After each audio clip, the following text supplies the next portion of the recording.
We've been waiting for this moment. Generations of innovation all coming together in one place. The pedigree of more than 70 years of NASCAR Cup Series history, from the past to the present, from Petty to Earnhardt to Elliott. Today, there's no more waiting. The future of NASCAR is now. Drive the next-gen cars today on iRacing and step into the next generation of racing.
Welcome to European E-Racing and the European E-Racing League, the premier NASCAR league on iRacing for European citizens. Tonight is time for our sixth run, of our Next Gen Series, which runs at Talladega Superspeedway, located in Alabama, in the United States of America. Dega is the longest and fastest oval on our calendar, but also in the world at all, with the high banks of up to 33 degrees in the corners. The track opened up in 1969 and is 2.66 miles long, and the NASCAR record of 212 miles per hour in average is set by Billy Elliott in 1987. So it's couple of years ago. My name is Jonas Force, and I'm here at Essen Studio in Stockholm, Sweden, and I'll be later hand over to our friends this race spot that will do the in-game or in-sim commentating tonight. And then I'll be back with some interviews and post-race analysis, but let's take a lap around Talladega and I'll tell you what about this track that's kind of special here. You can see the guys running through there on the backstretch. So we will run with Jonas Gunnarsson from Team Superior, fast up and coming driver. So into the first corner here, you can see the banking. So around this track you need to keep your foot on the pedal all the way around this track, but when you're in traffic like he is here, you need to lift a little bit, and this can later in the race affect your fuel mileage. So when in traffic, if you want to save fuel and do a later pit stop, you can lift a little bit on the straightaways. Just be careful to not get passed by guys behind you that might try to pass you on the outside here. So the racing line here is to hug the yellow line on the inside all the way around and to run as fast as you possibly can. Friends are a benefit on this track because the more people you are in a line, the faster the car will go. And this car, the next gen car, has a lot of downforce and is kind of weak in horsepower, what we can see compared to older NASCAR generations like the 87 that we talked a little bit about.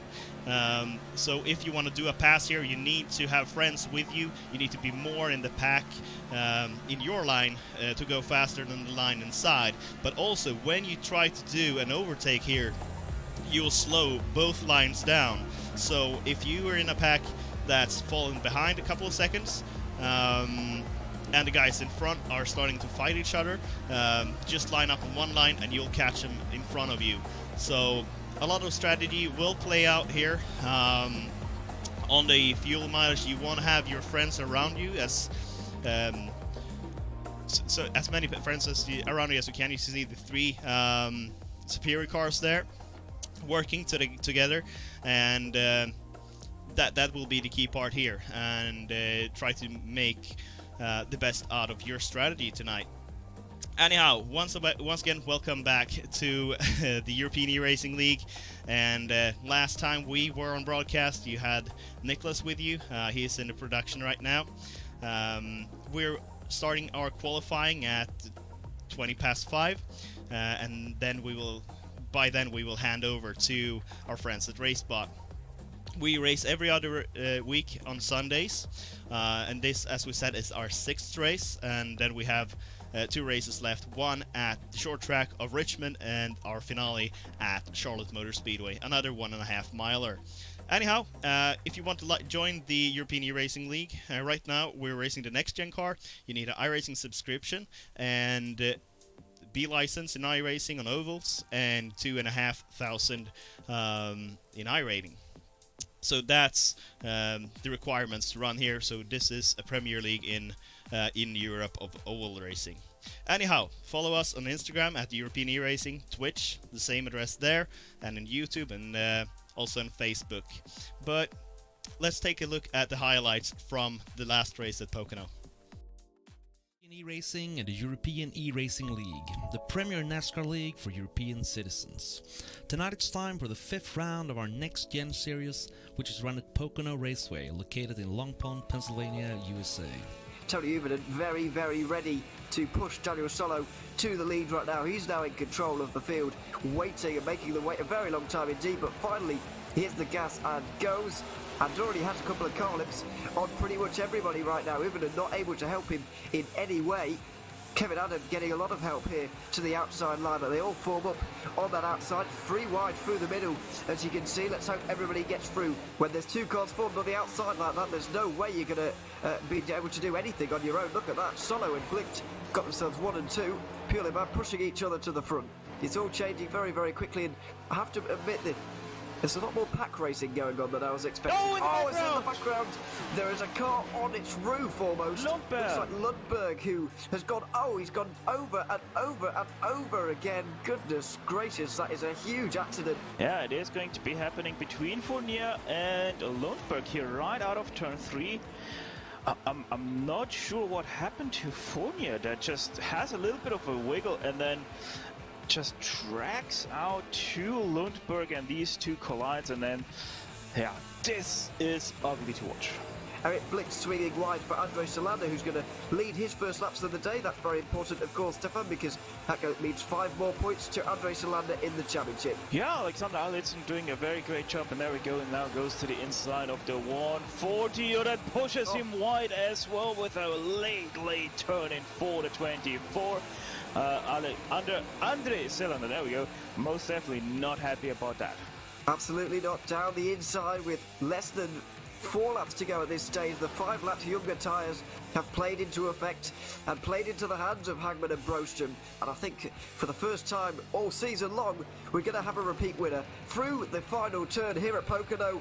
And after a very strategic race indeed, it's Marcus Hagman who's going to take the checkered flag first.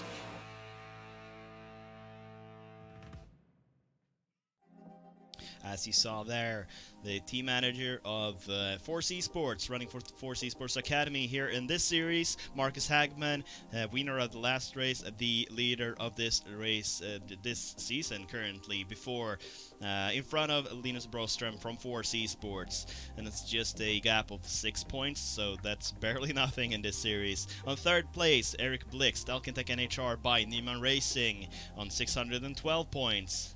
After him, Kevin Adam is on 4th place, and the first non-Swede in our series right now. After that, Blix's teammate Daniel Solo, Alkentech by NHR by Nima Racing 2, rounds up the top 5 here. Norbert Leitner on 6th, Jonas Gunnarsson on 7th, that we had the opportunity to run with around a lap here at Talladega.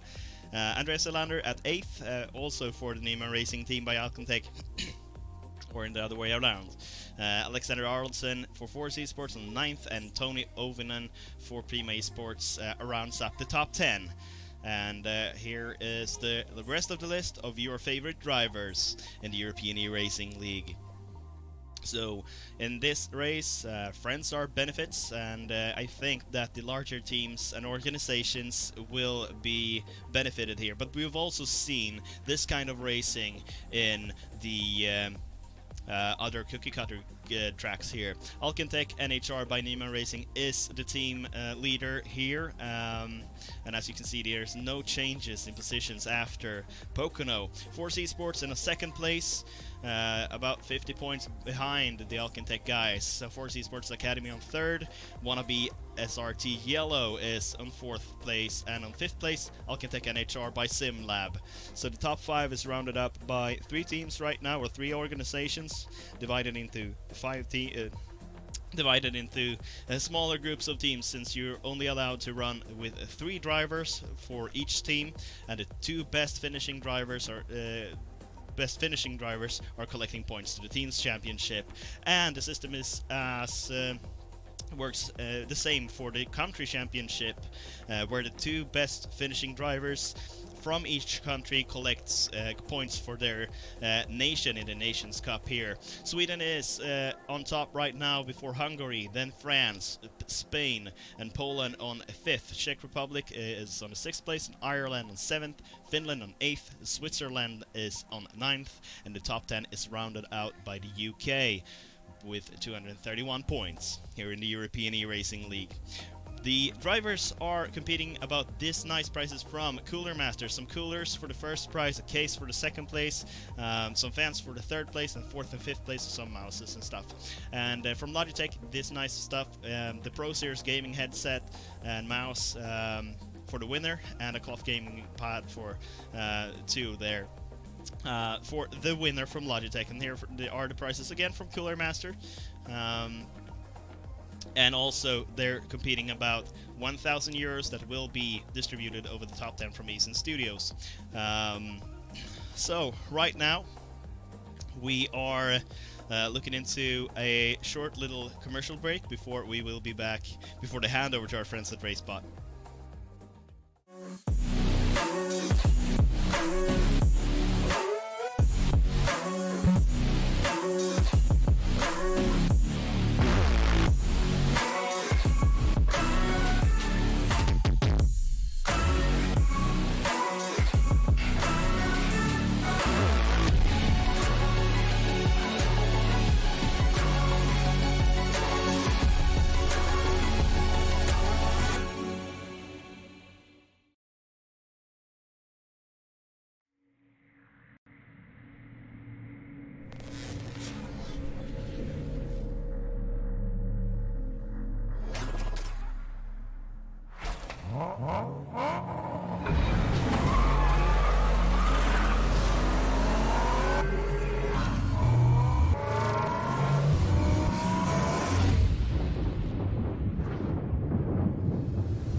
Welcome back, and it's finally time for some Superspeedway racing here at the European E-Racing League. We'll see which driver and which team that can collaborate best and come out on top tonight. Let's hand over to our friends at RaceBot and let's enjoy some Superspeedway racing here.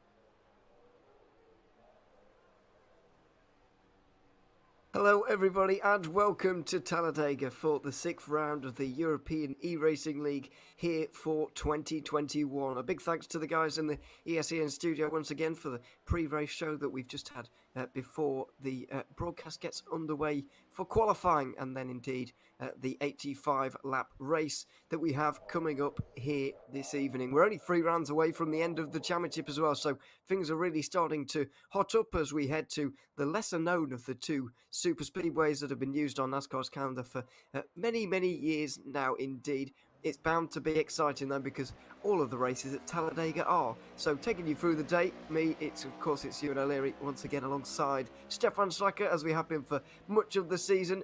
Welcome along, Stefan. It's good to have you with me here once again for this particular race, Talladega, where thrills and spills are pretty much around every corner around here. Staying out of trouble is very difficult indeed, and we're bound some excitement throughout the 85 laps this evening.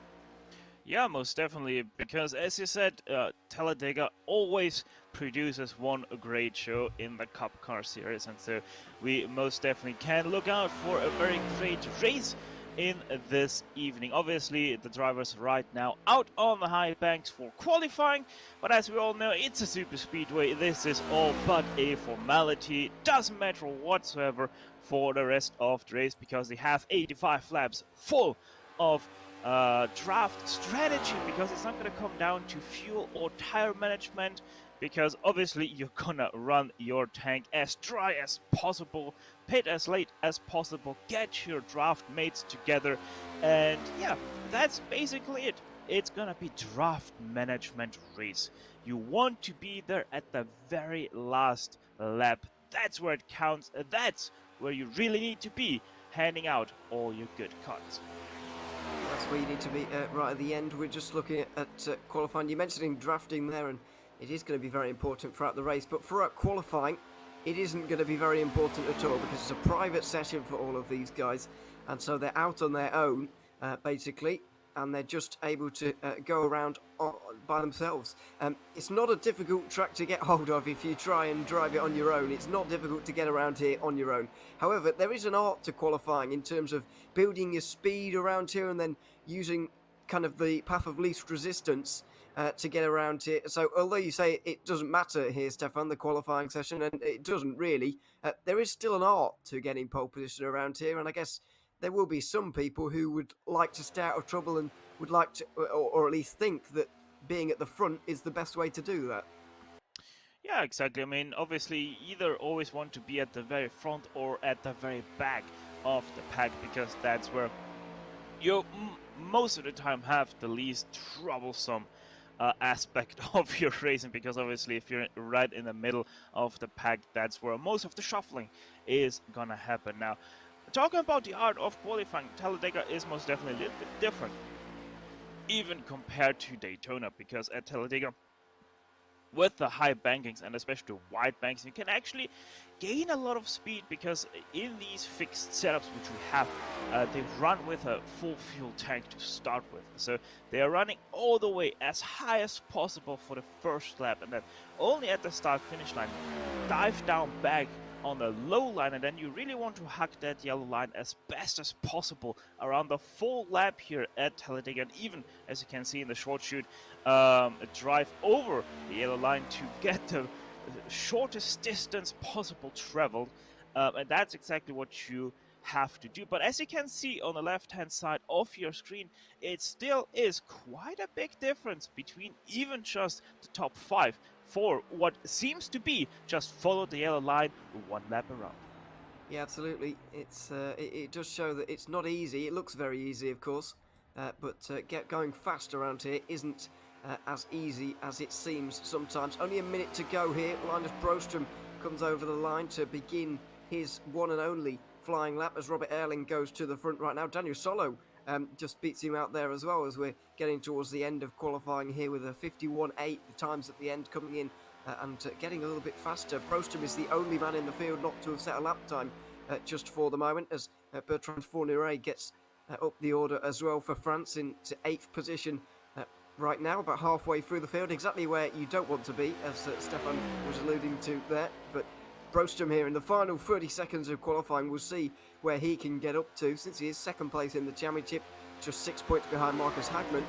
It is pretty important, you would say, for him to have a good day today and get up towards his championship rival, quite possibly in this qualifying session. So Hagman is in 4th in the 12 car. Where's the 71 going to go at the end of this qualifying? It's a 51.8, a very promising lap time, but it's not quite as... Oh, it is just as good as Daniel Solo. It's just ever so slightly better than the Swede who was currently leading, who was previously leading, excuse me. He's been overtaken by Broström, and he is going to be on the first position. So a late lap there from the second place man in the championship has taken it for Sweden. It's a very Swedish look to the front of the field. I've got to be honest. Daniel Solo at the moment at 5th place in the championship for Alcantech NHR. He is in 2nd place in this qualifying session. He's going to be on the front row with his compatriot Linus Broström in this race. So the guys are going to line up now. We're going to have a quick look at who is where in the order. Broström and Solo are going to be on the front row together, ahead of Robert Erling and Alexander Arnoldson, who is in 4th. Marcus Hagman, championship leader, 5th, alongside Martin Kapal, who will be in the 64 car in 6th. Then we've got Gabriel Storr, who's alongside Eric Lundberg. Bertrand Fourniret will be next, and Thomas Anderson rounding out the top 10. Jonas Gunnarsson's 11th, ahead of Ricard Allard, who made his debut 2 weeks ago. Daniel Page is next, ahead of Eric Blicht, who had a great start to the season, but has been tailing off on occasion in a couple of these races. Kim Johansson 15th, and Tony Uvinen, the only driver to really not set a competitive lap time, 9 seconds off the pace. He will be bringing up the rear in this grid here today. So an interesting qualifying session there. Stefan Broström getting up towards the front right at the very end, but as you said, it's not going to matter too much. The only consolidation Broström can have is really that he will be out of trouble for the first few laps. He's got to be careful not to be completely monstered off the start, though. That is always a worry. Yeah, that was always my problem when I was starting races, or even being at the head of the field on restarts, because I always used to have very great restarts, and obviously on super speedways it's bad to have great restarts because that creates a big gap to the guys behind, and then you're gonna get swarmed on the backstretch.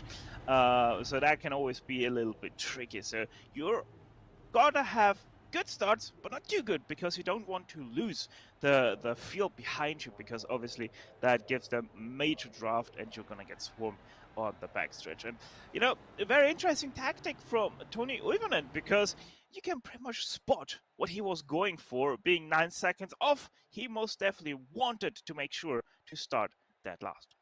Yeah, he was absolutely making sure of that. And I think one word that we're going to be using quite a lot here this afternoon is going to be the word teammates, because you're going to need pushing help here today, and you're not going to get that from your main rivals in the championship, for example, especially when it comes down to it later on in the race. If you look at the inside lane here, as we're getting ready to start, on the very inside we've got the Force Esports car of Linus Broström in the 71.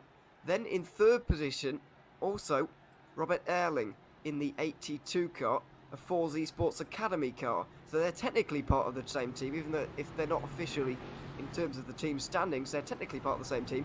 And then you've got Marcus Hagman as well, Force Esports Academy driver. So that's 3 Force Esports cars formed up on the inside there, Stefan, which could be very helpful for them in the opening laps. Yeah, but you know, one thing that I wonder is, will we have a little bit of gamesmanship? Because obviously we have Linus Broström, who is from Force Esports, but then we have Hagman, who is from Force Esports Academy. And I don't think we actually have another car for Force Esports right now.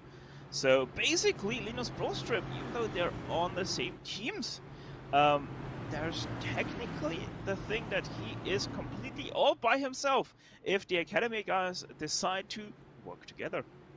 Yeah, absolutely. We do have Alexander Aroldsson, but he's not in the inside lane. He's on the outside in 4th position. So if he does want to help Broström, or if they are going to play a bit of a team game there, then they're separated just for the moment. But, of course, they could help each other push one or the other to glory a little bit later on in this race. But let's wait and see. We're a long way from that.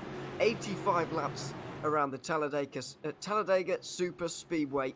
It's going to be a very, very important race for everybody here. A very chaotic one, and hopefully an interesting one as well. They make their way through the tri-oval here on the pace lap, but they're going to make their way past it and towards turn 1. They're finally going to get the green flag. It's a long, long hold. Linus Broström in control of the field, but he hits the gas, and we are going to go green flag racing here at the Talladega Superspeedway. It's a good jump for the 71 car out front right now.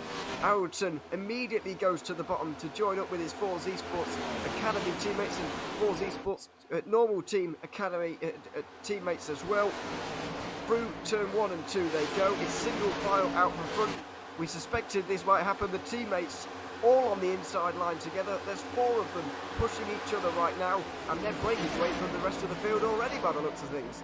Yeah, that was a big check-up because, just like I said, Boser with an extreme great start over the rest of the field, and Robert Elling had that mega draft up out of turn 2, and so he lifted out of turn 2. Everybody in behind lifted, but then Gabriel Stör overlooked that a little bit and nearly rear-ended the teammate of Broström, that was Hagman.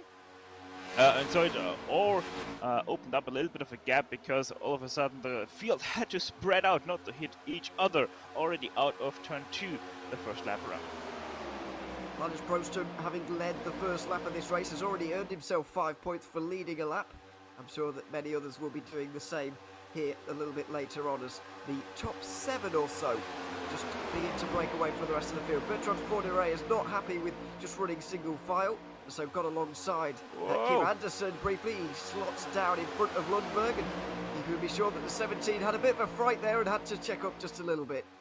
Yeah, that was quite the aggressive jump down to the first lane, being so extremely slow over the rest of the field. Lane makes it 3 wide for the first time. Thomas Anderson is on the middle, but he slots down into the low line, and here comes the train for Bertrand Fournier. He is gonna slot all the way back, probably behind Kim Johansson, who's right now in 14th place.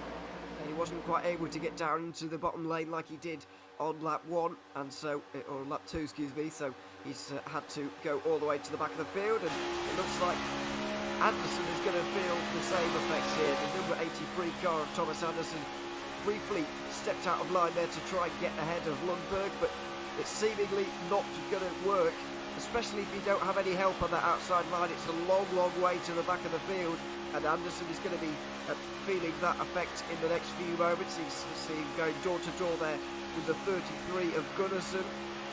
He's getting a little bit of speed at times, so I think if he did get some help, then there would be a bit of an opening for somebody on the outside line, but especially through the corners with no help at all, he's not enjoying himself, and you can see there in this camera shot there's absolutely nobody behind him, and on the outside line, especially through the corners, the longer distance, you're just not going to be able to carry the speed, and you're going to be sent to the back of the field. Yeah, basically you need to be extremely aggressive if you're all alone on the top lane. You basically need to be mere centimeters away from the inside line to really get that side draft going. But obviously at that point it gets also quite dangerous to do, because just a small movement to the left from you or a small movement to the right from the bottom lane, and you might have quite the accident on your hands. So right now a little bit more calm. That's why we see the single file racing at the time. But at the very back of the field, it seems like 2 cars are trying to go on top. That is Anderson and Daniel Page trying the best. I think this, in the early stages of the race, the back of the field might be the scene of a lot of action where people try and get something formed up here on the outside line. You can see they've at least pulled alongside Tony Uberman, but they've got to be careful not to get detached from the field entirely, because if they run side by side like this, they're going to actually be a little bit slower than the guys running single file. It's like it works at any racetrack, really. So they can't do that for too long because they will be completely detached from the train, but fortunately on this occasion they've been able to stay in the draft and get to the back, and they might even get a bit of a run here. Tony Uvenham wasn't interested in exploring that opportunity, but Bertrand Fournier certainly is, and so they go on the outside line. A bit of aggressive pushing there, and the 83 decided that he didn't actually want any part of that. That looks a little bit dangerous, and so they slot down to the inside once again, and Fournier looks like he's there with no help once again. Yeah, that did look a little bit weird here from Daniel Page. I'm not sure what he was trying to do, but most definitely not 100% willing to push Fournier. So interesting.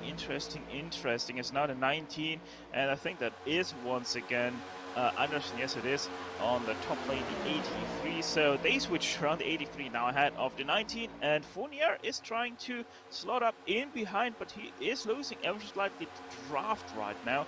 Has to wait a little bit of a check-up from the bottom line, like you're able to see there.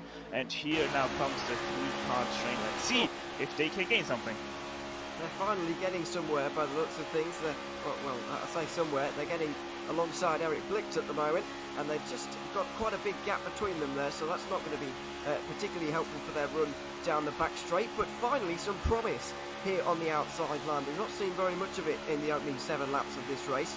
But I'm very glad to see that some of the drivers are at least willing to try it, because sometimes, especially in NASCAR these days, we see a lot of single file running in the Daytona 500 and the Talladega races that we have as well. There's a lot of single file running. There's not much aggression that goes on at all in these races, but I'm glad that early on some people are at least trying something. Even though they're fighting a losing battle some of the time, they're trying something at the very least, and they're getting some rewards for their efforts at the moment.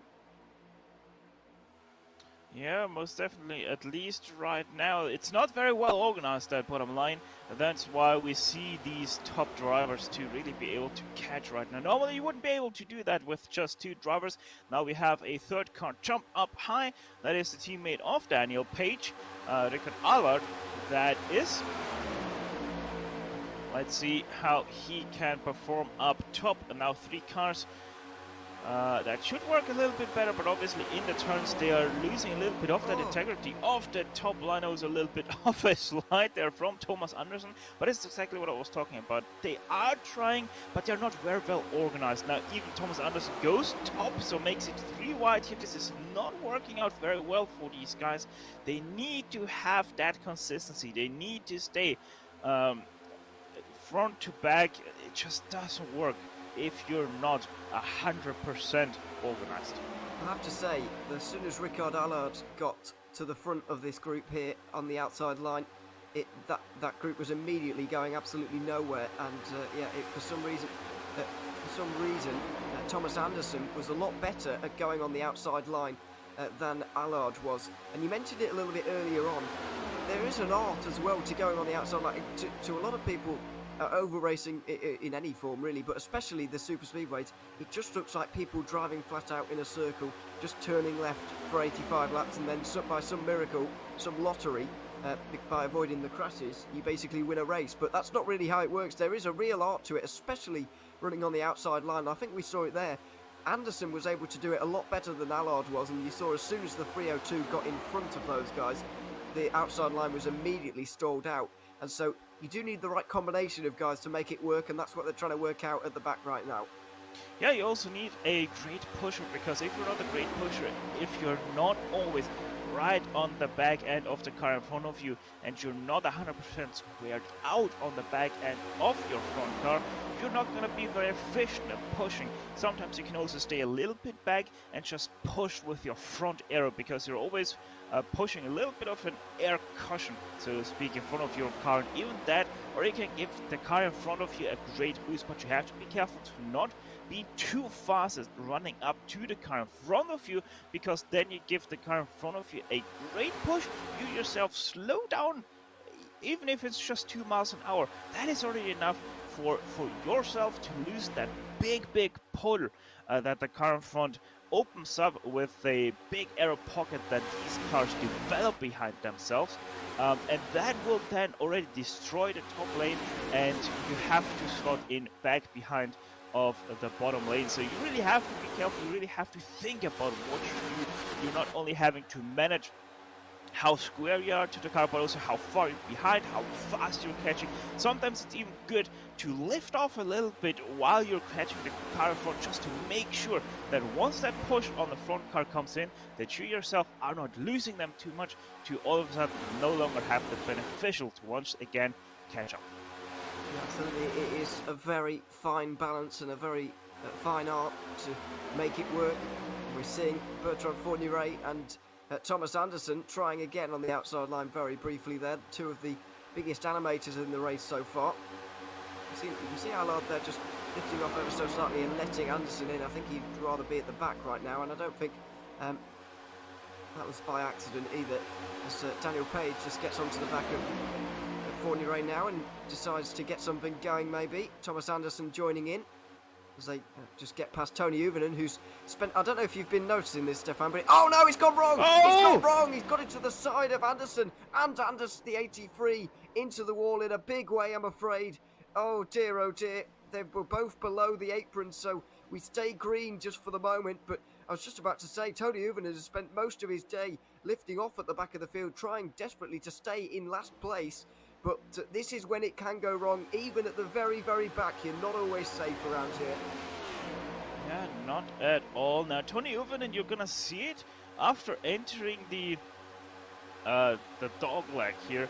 Right here, he goes up a little bit too high, tries to correct that, has a little bit of a slide that he has to catch, and then wobbles back and forth, gets thrown up by the apron into the 83, and the 83 with a hard impact to the inside safer barrier. And I don't think we're gonna see that 83 continue any more racing. No, absolutely not. You can only get the maximum laps down you can run here is 9 laps. So that would be a very quick repair, I have to say.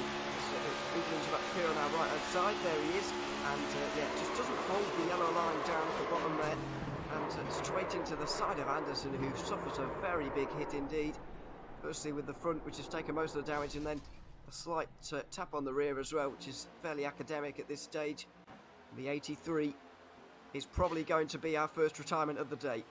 Yeah, right now he's even too slow to meet the minimum required speed, as he was racing at just 254 kilometers an hour, and you need to be at least 267 kilometers an hour to be allowed to still be racing. So hopefully he can get that car repaired in less than 9 laps, because 9 laps, that's exactly the margin that you are allowed to still be running.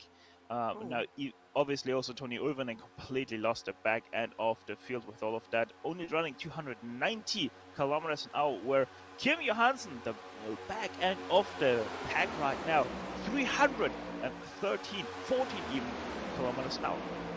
Yeah, they're certainly going a lot quicker, and he'll be hoping for a caution in the next few laps before he gets caught, or indeed, he'll be hoping for a lucky dog indeed if he is caught, and obviously both of those situations he needs a caution, so he'll be looking out for that.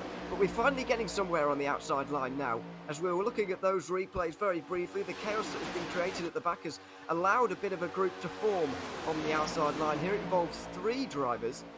Bertrand Fournier, who's at the front of another group here. Daniel Page, who's trying to push someone else to glory by the looks of things in the 19. And also we have the 302, and they've just been joined by another pairing who are trying to get something going on the outside line. However, the top 5 all of a sudden have turned on the afterburners a little bit, and they're going away all of a sudden. So as soon as they, started to get somewhere, they're all of a sudden falling back quite dramatically here. This is on board with Daniel Page, and we're really going to get a view as to what it's like being in the middle of this pack right now. But it's a shame to see. Bertrand Fournier was in 3rd place a minute ago as we started looking at these shots, but they started to go backwards ever so slightly, looking like they're maybe getting a bit of speed up once again now. And this is the thing I was talking about. You were able to see how far the 19 was back on the back end of the 6. That's exactly what you don't want to do. He was so far behind, he actually had to lift a little bit out of the throttle going into turn 1, because he was catching the 6 so far. And once again, just not squared up on the back end of that 6, and so that top line is going nowhere right now, because what you're doing to yourself right now, right here, is that you're having some air on the right hand side of your car that slows you down, has a little bit of a drag, and that also pushes your car more and more over to the right, so you're also having to correct a little bit more to the left to stay more in line with the car head, and all of that drops a little bit of speed, and that's why we're seeing this top side line just not going anywhere. Also doesn't help your fuel efficient, and in case you're wondering, is he doing that maybe just to get a little bit of air for his coolant? That is not a thing. We are at running the default baseline, and that has already quite a little bit of tape on the car, so overheating your car, really no problem here whatsoever. Yeah, absolutely. That's the default setup. So I must say, the drivers aren't a particular fan of the way it drives, but I am a fan of it in terms of a racing standpoint. It is just about the driver getting things right in terms of the setup guys getting it right, which is not always the most exciting. I think that is Thomas Anderson, who's done a remarkable job to get that car repaired, because it was a hefty hit on the back of on the side of the wall there. He's got out of the way on the right hand side, but I'm afraid he's going to lose the draft entirely here. Pretty much definitely. That was a very scary moment as well for the 13 Daniel Solo, who's going a little bit slowly and also blinking a little bit with a few connection problems. So let's hope that those don't completely destroy this race, because when you're running in such close proximity, anything like that can turn things very sour quite quickly. But I do just want to touch on the fuel there you briefly mentioned, Stefan. We're about 20 laps into this race, nearly a quarter of the way through already. It's flying by, to be honest, because of the green flag racing we've had so far. What are we expecting in terms of this race, and how damaging is it for, I've been very complimentary of Bertrand Fordyret and Daniel Page and these kind of guys so far for being very animated on the outside line, trying to get something going in this race, but what is that doing to their fuel compared to the guys who are sat comfortably on the inside line, who are just lifting off quite regularly, you would imagine? Well, for Bertrand Fournier, it is pretty much the same thing as for Linus Boström. If I remember correctly now, don't quote me 100% on these numbers, because I somehow managed to lose my fuel number sheet that I have written out for this broadcast. But I think it was 32 laps that you were able to run if you are 100% in clean air. So Linus Boström, 32 laps, that's as far as he goes. Could be wrong. I'm just trying to remember it off the top of my head here. For the guys behind, obviously that stretches to 35, even 36 laps if you're constantly, like Tony Uivinen was doing, running at the very back, lifting a lot of times, not even running full throttle at all down the straight. So he would have been saving a lot of fuel right there, but obviously for the guys more further up front, Erling, Alidson, it comes more towards 33 laps. 34 laps, but yeah, it's somewhere in that range where we're going to be expecting all these guys to come into pit lane. Speaking of, Tony Uivinen's just come into the pit lane. You just mentioned it there. He's been detached from the back of the field. Oh, and he had to reverse into his box there as well. It's getting worse for Tony Uivinen, I'm afraid. The left side tyres are being changed by the looks of things. Only the left side tyres. I didn't see the right get jacked up there. He's getting the entire load of fuel by the looks of things, and a little bit more. There might be a bit of repairing going on here, and there finally he's dropped down and goes. 21.5 second pit stop, that is quite long. He's now at least a lap down, a lap and a half down, you would argue as well at this stage. So if ever there's a man who needs a caution, it's Tony Uivinen right now, because if not, then he's going to be in big trouble throughout the remainder of this race. Slightly strange strategic call there, I must say.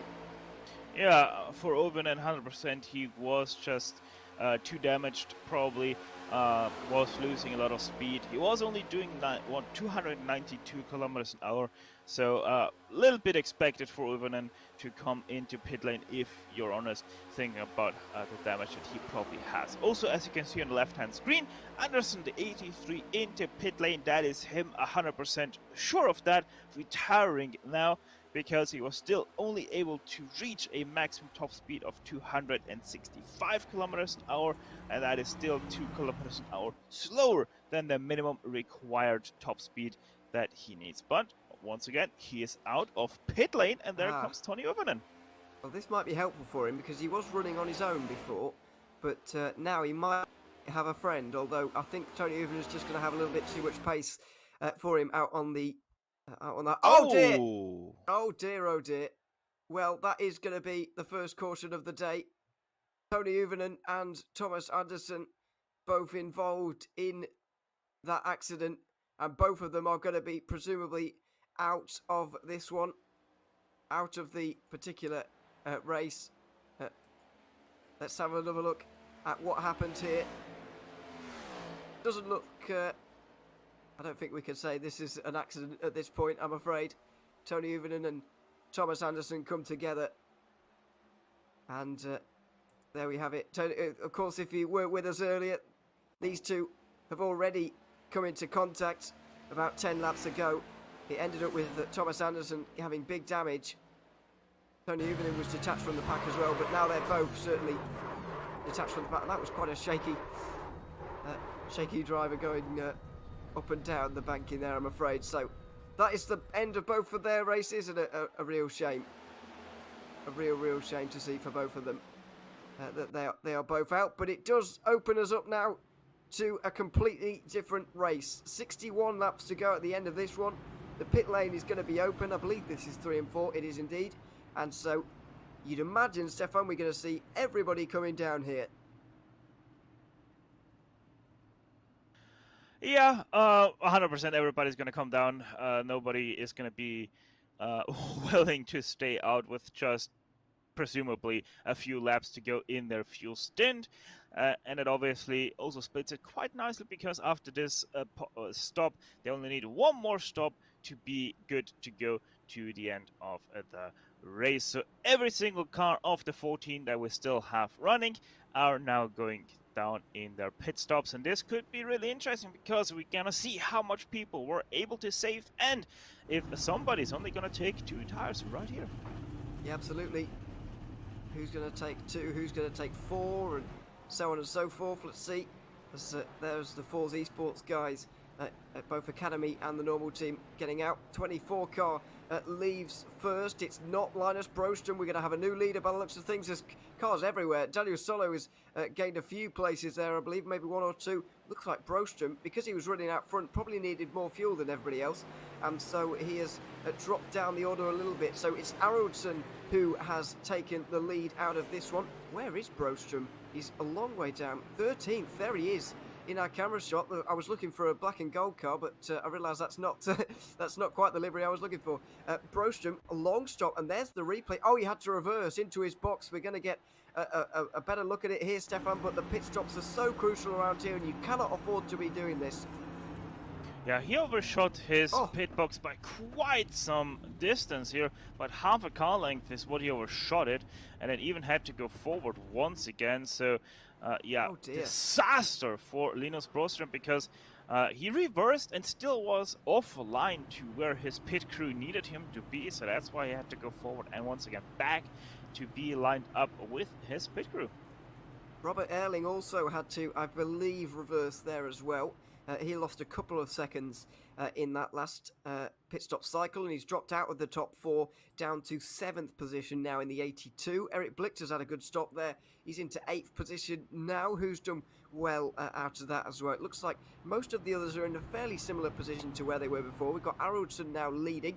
Marcus Hagman is in 2nd place. Daniel Solo 3rd ahead of Gabriel Storr, Jonas Gunnarsson as well. You notice some of the guys up front have had slightly shorter pit stops as well, because they might have had a little bit less fuel to take on than Brostrom, who was running wide open out the front this entire time, so he will have obviously been burning a little bit more fuel. What I do want to say though is I know that Araldson is not really he's had a couple of poor results so far this season, so he's not really up there in the championship. 9th place at the moment, but this has got to be one of the only times I've ever been commentating where somebody has gained points while under the caution flag, so 5 have just been added to Araldson's name as he crosses the line now. For leading a singular lap, you get 5 points, and so there you have it. He's just gained 5. Hagman alongside him. We're going to be going green in 1 lap's time, but yeah, a real disaster for Linus Brostrom. He comes into the pits again, and I presume once you've taken this much damage already, Stefan, to your race, you might as well take some more and get a little bit more fuel on board, I presume. I'm not entirely sure what he's doing in the pit lane, but it was a shorter stop. Yeah, no brainer there for Linus Broström. He did take right side tires. Now he did take left side tires only on his pit stop, like pretty much any other car. And as you said correctly, he did top up on fuel again. So yeah, no brainer for Linus Broström here. Is going to have a little bit more fuel, and he is anyway at the very back end of the field. So why not do that right now, right here? 59 laps to go then, Stefan. Is the aggression level going to pick up, or are we too early in the race for that still just yet? Quite honestly, hopefully it's going to pick up, because we right now have seen a lot of single file racing with Linus Broström. He most definitely will want to go through the field here, so I'm expecting a little bit of an aggressive stance here from the 71, maybe even see one of his teammates drop back through the field to help out that 71 get back up to the front of the field once again.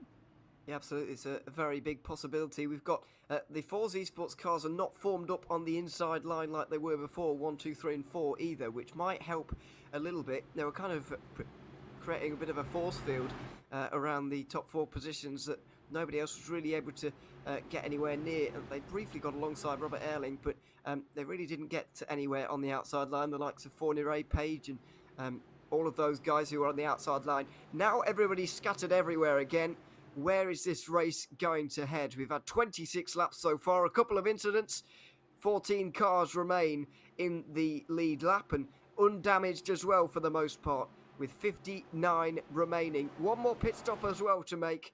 How are they going to tackle the rest of this race? It is Alexander Arvidsson in control of the field. He hits the gas first. Marcus Hagman didn't react nearly as quickly as he needed to there, because Solo was able to get alongside him. Arvidsson tries to help him though on the outside line. This is where we might see some changes to what we saw previously.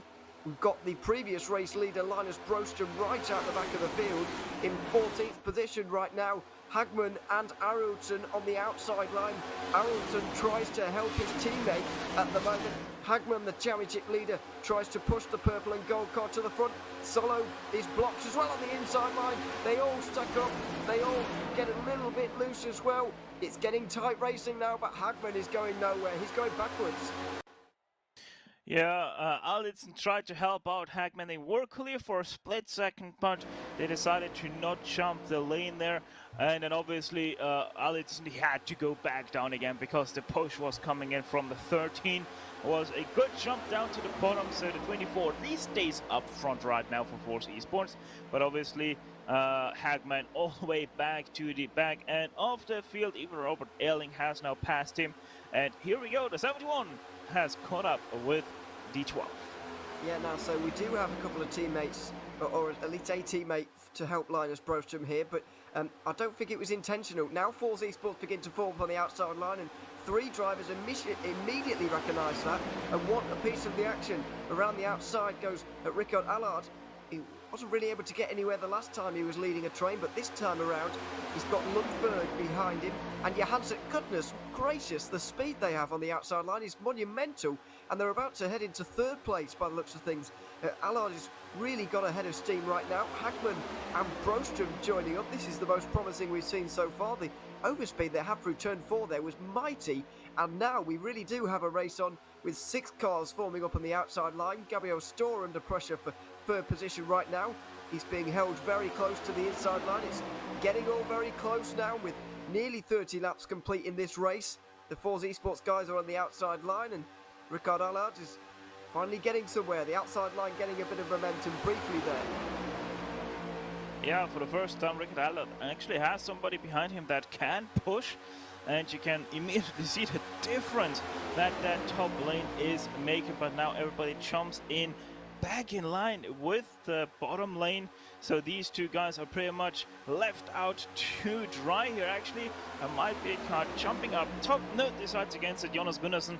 So these 2 continue to cycle ever so slowly back. Now even Linus Storm with Hagman and Broström. As Daniel Page also gets to the outside line with Bertrand Fournier. Those two have been basically inseparable so far. But not for the moment. Solo looks like he's trying to go for the lead here. Arlton with no protection from behind. Look at this now on the outside line.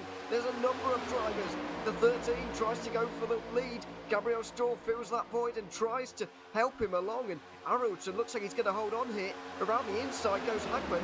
He might well gain a whole load of spots here. As Solo had a lot of people to help him there, but not able to really get through. He's got Kapow just behind trying to push him, and now maybe they're organised. Arlton tries to block on the outside line. He sends them up the racetrack.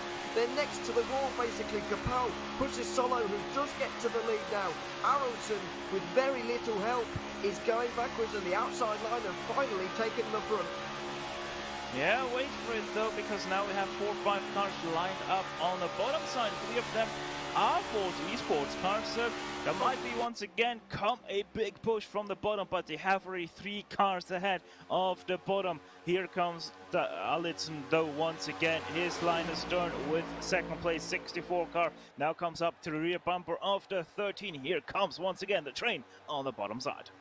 Yeah, absolutely. The Force Esports guys are formed up all once again. We've got pretty much dead even. We've got 14 cars on the lead lap right now.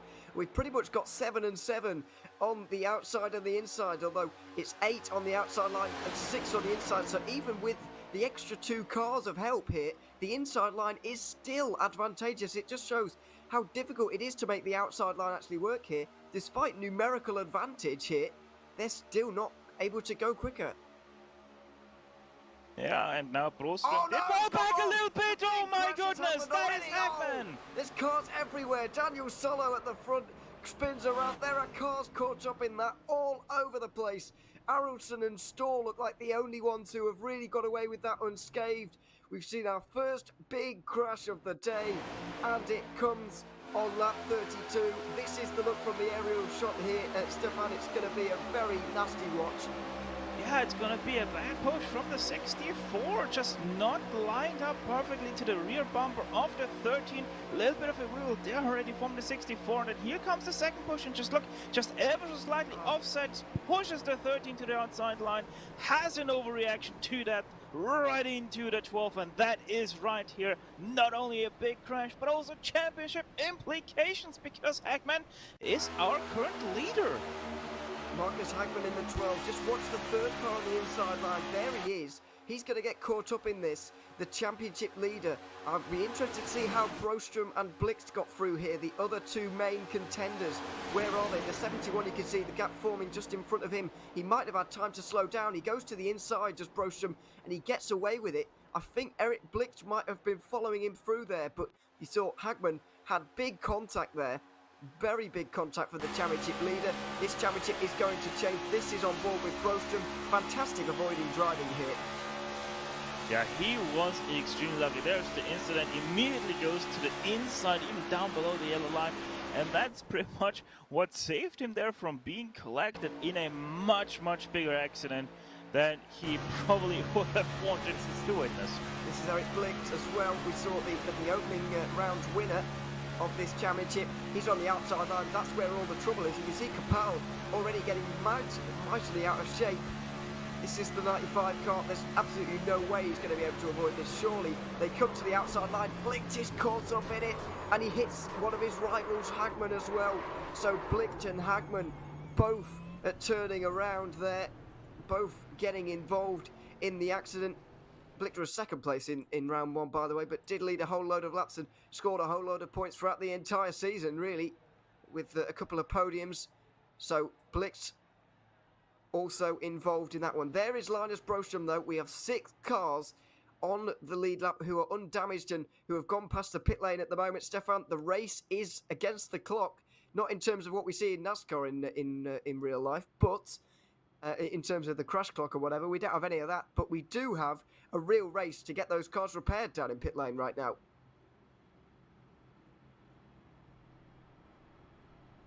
So who is going to get out first and who is going to be able to get out with no particular problems. So Since we're under caution, we're going to very quickly throw to the break. We're about halfway through the race. The cars are getting repaired in the pit lane right now. We're going to take a short commercial break. Join us after this for the restart.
Welcome back to Talladega, where there are 50 laps remaining in this race, and just over half of it to figure out what on earth is going to happen here in this championship, because it has just all completely turned on its head. Alexander Aronson is still leading this race, by the way, but the big story, Marcus Hagman and Eric Blicht both caught up in a huge accident on the back straight here last time around to cause this caution. The first big pile-up we've seen so far today.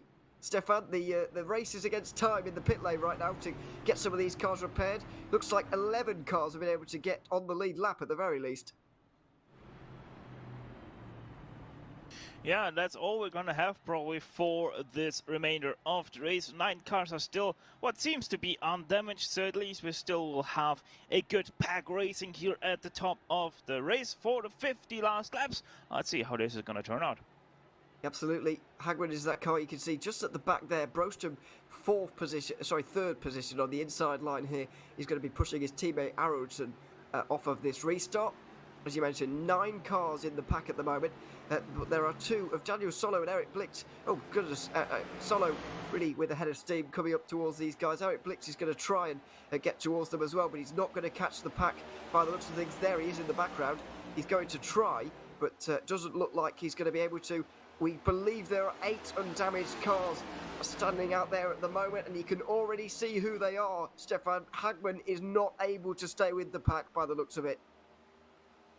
Yeah, exactly. And also Gunnarsson and Fournier, didn't spot them earlier, but they're also damaged. They also do have front end damage. It's going to be interesting to see how they are going to be able to hang with the field here. So it seems like at least 6 cars are still undamaged.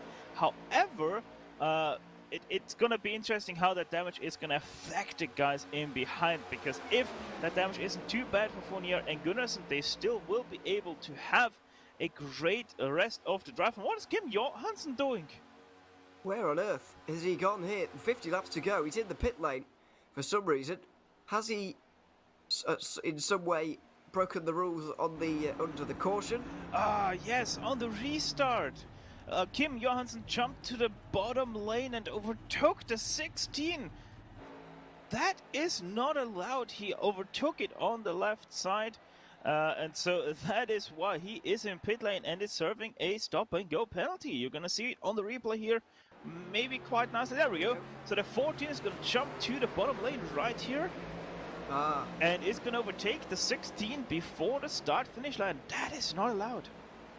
So just to be clear, is it allowed that you are allowed to jump down to the bottom before the start-finish line and pull alongside, but it's the overtake that was the penalty, or is it just pulling to the inside generally that was the problem?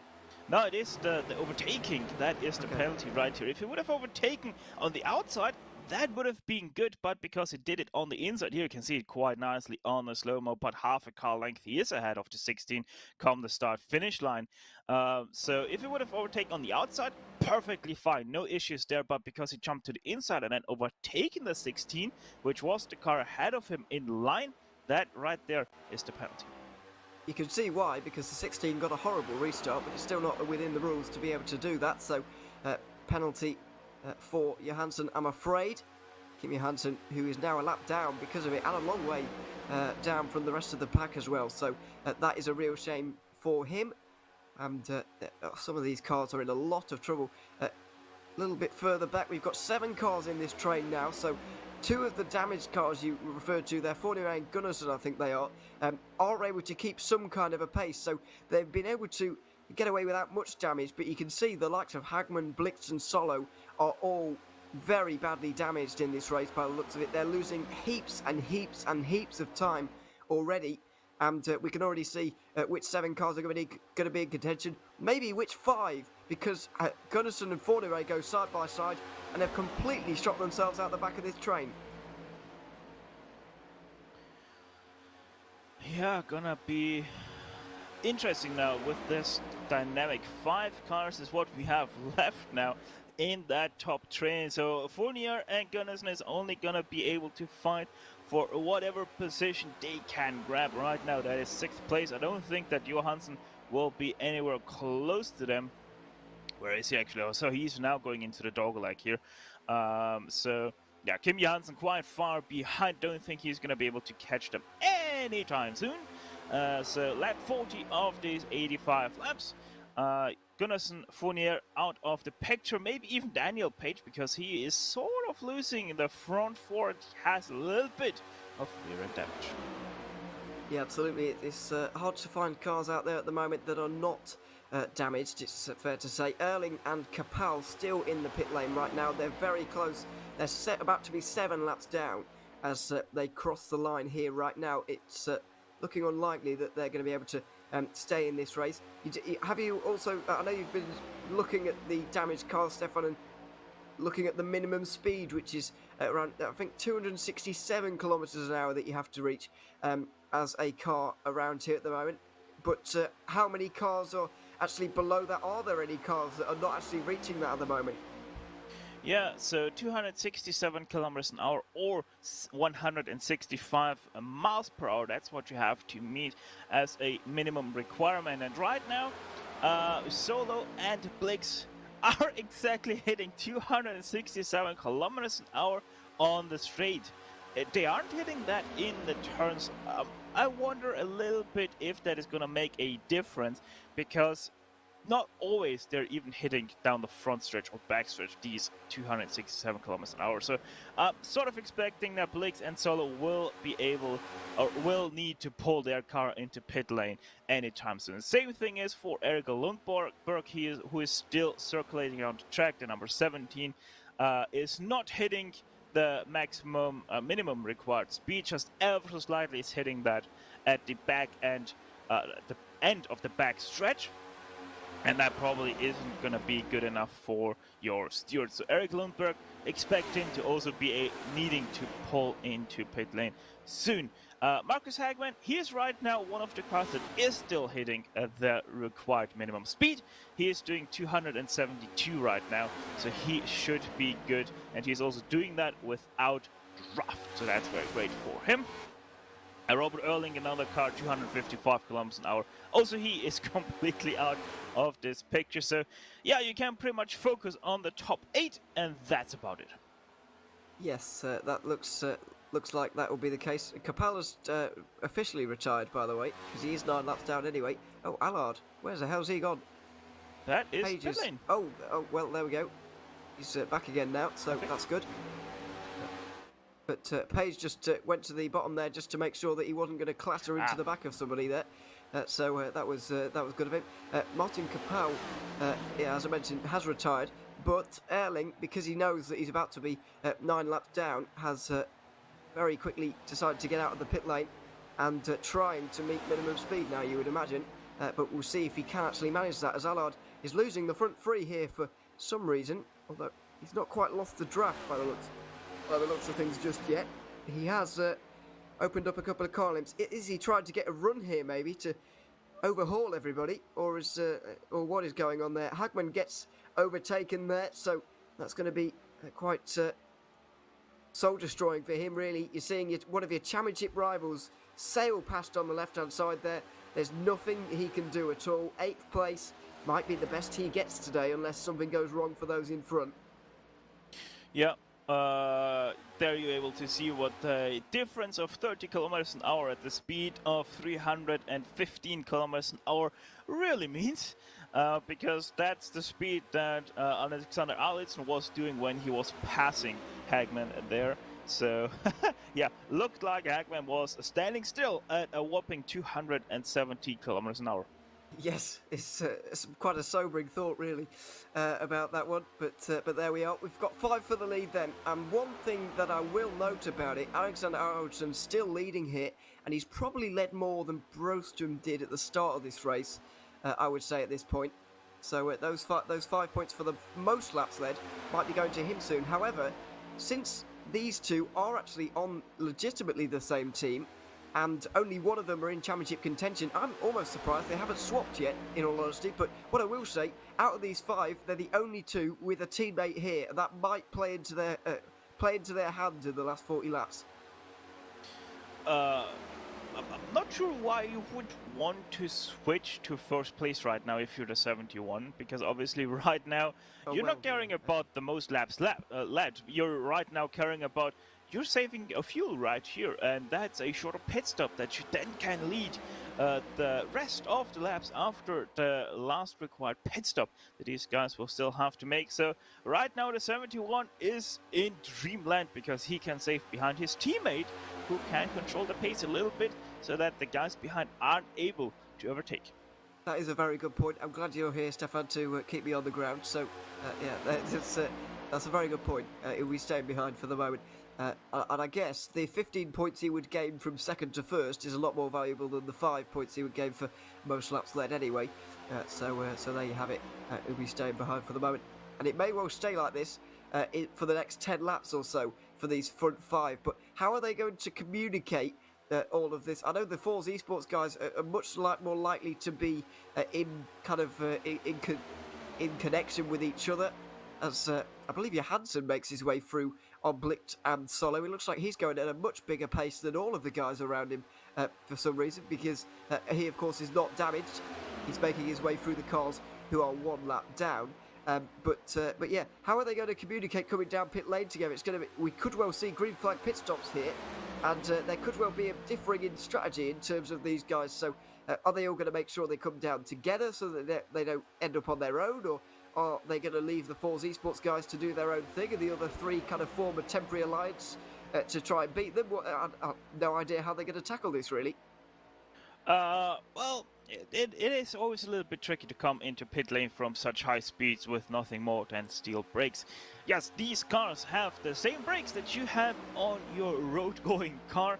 Believe it or not, even though they're doing these neck-braking speeds, they do have nothing more than your box standard steel brakes. So it is a little bit difficult to come down into pit lane from these high speeds in a big pack. So ideally you don't want to have more than 4 cars going into pit lane at the same time. And one thing that's for sure is there's a car smoking on the inside. That was, I think, Eric Lundberg. Yes, it was very much so. So he did blow up his engine. That means that 17 will be most definitely retired for the day. But yeah, I'm 100% sure that Allard and Page are in some sort of TeamSpeak, or maybe it's Discord, whatever they might use for their voice transmission service of choice. They are teammates, so they most definitely are in constant communication. They're gonna be pitting in at the same time. For the top two, Alex and Broström, same teammates. They are sitting together in a voice channel. So they are also going to be pitting in at the same time, because you still want to have at least a draft partner, because obviously running all by your lonesome is quite a lot slower than even just having one car with you. The question comes in though with that 16. Gabriel Stör, he has no teammate to either of those two packs, nor does he have a teammate in this championship. So for him, it's all about deciding who does he want to go with. Is it the front guys or the rear guys? He really has to decide that on the spot, because sometimes these guys don't even notify anyone around them that they're going to be pitting in. Yeah, absolutely. It's a very difficult situation. There's a couple of cars on the outside line there that might be...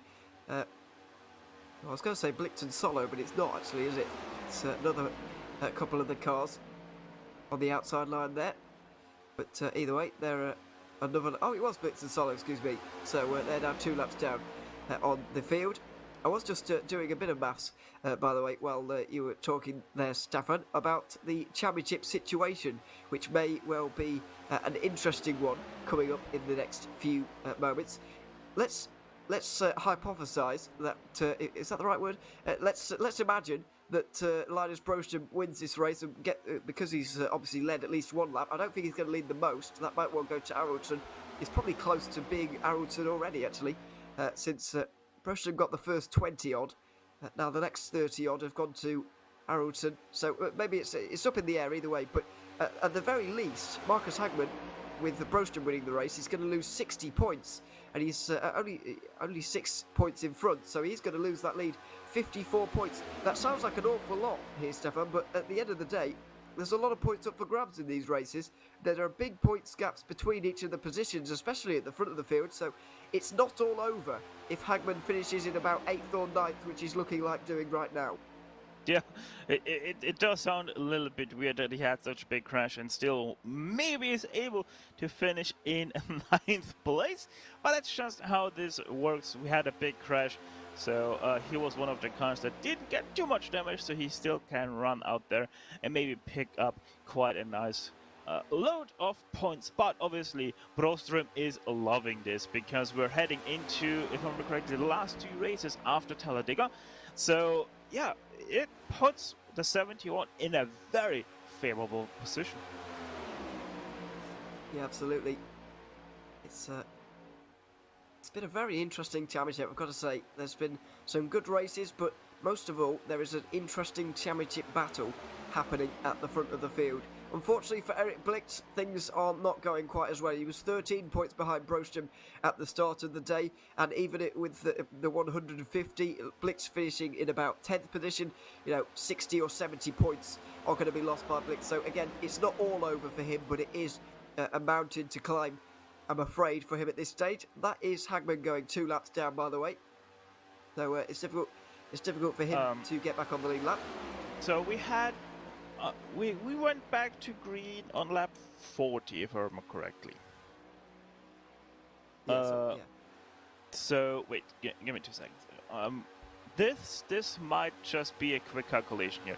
So yeah, we went back to green on lap 36. 36 was the first green flag lap again. So 36 we're now have started lap 54. So that means in 20 laps, let's say 20 laps, Hagman lost 2 laps. He still has 7 laps to go until he has to retire the car, because you're a maximum of 9 laps allowed to be behind. So with 30 laps still remaining, average of about 10 laps until he gets lapped once by this field. It's good news for Hagman, because he's going to be able to keep his 9th place as of right now, because he's not getting lapped fast enough for him to put him into a DNF position. Yeah, absolutely. It's that's a very good point, actually. I didn't quite consider that, but we will have to think about that in the next few. I think for Blixt as well, I think because Blixt is running at a slightly slower pace than Hagman, it might even be more of a desperate situation for him So we will keep an eye on that over the next few laps. What they won't be worried about, though, is cars coming up from behind and overtaking them in terms of the points situation, because they are there's no faster cars behind them. I guess Solo is the only real worry for Blicht, maybe, but either way, they're not likely to come into contact. And Hagman looks like he has decent enough pace over these two. You can definitely see that the 12. I'm quite surprised by it, because Hagman had some very big hits, but Hagman, even running on his own, is comparable to these two. So you can at least say pretty much with confidence that Hagman's car is in a lot better shape than these two. So they're looking very, very crumpled, I've got to say. Yeah, they're looking very crumpled, and if they wouldn't be able to have each other, they would be out of this race because they wouldn't meet the minimum required speed. So, also, interesting development, Kim Johansson is now going to get lapped, so he's also going to get put 2 laps behind the field, but since he is a non-damaged car, he's going to be able to actually stick in behind this field, so all of a sudden we'll have 6 cars and not 5 cars for the lead of this race. But obviously we kind of have to not calculate the 4 into that, because I'm quite sure of it, he's just going to stay in behind in line and save a little bit of fuel himself.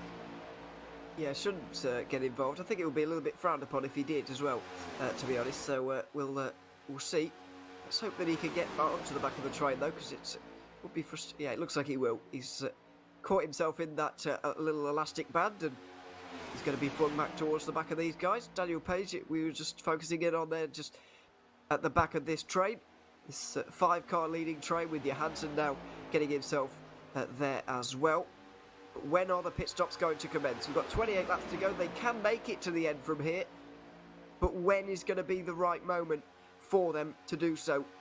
We're not too far away from those pit stops, because if we go by your rough calculations, well, they weren't rough calculations, but they were lost, so we'll go with 32 laps, which is what you said earlier, Stefan.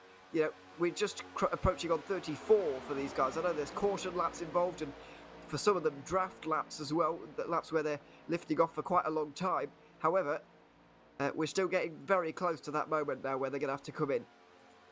Yeah, I think so. And by the way, here you can see what the difference of 40 kilometers an hour at the speed of 315 kilometers an hour means.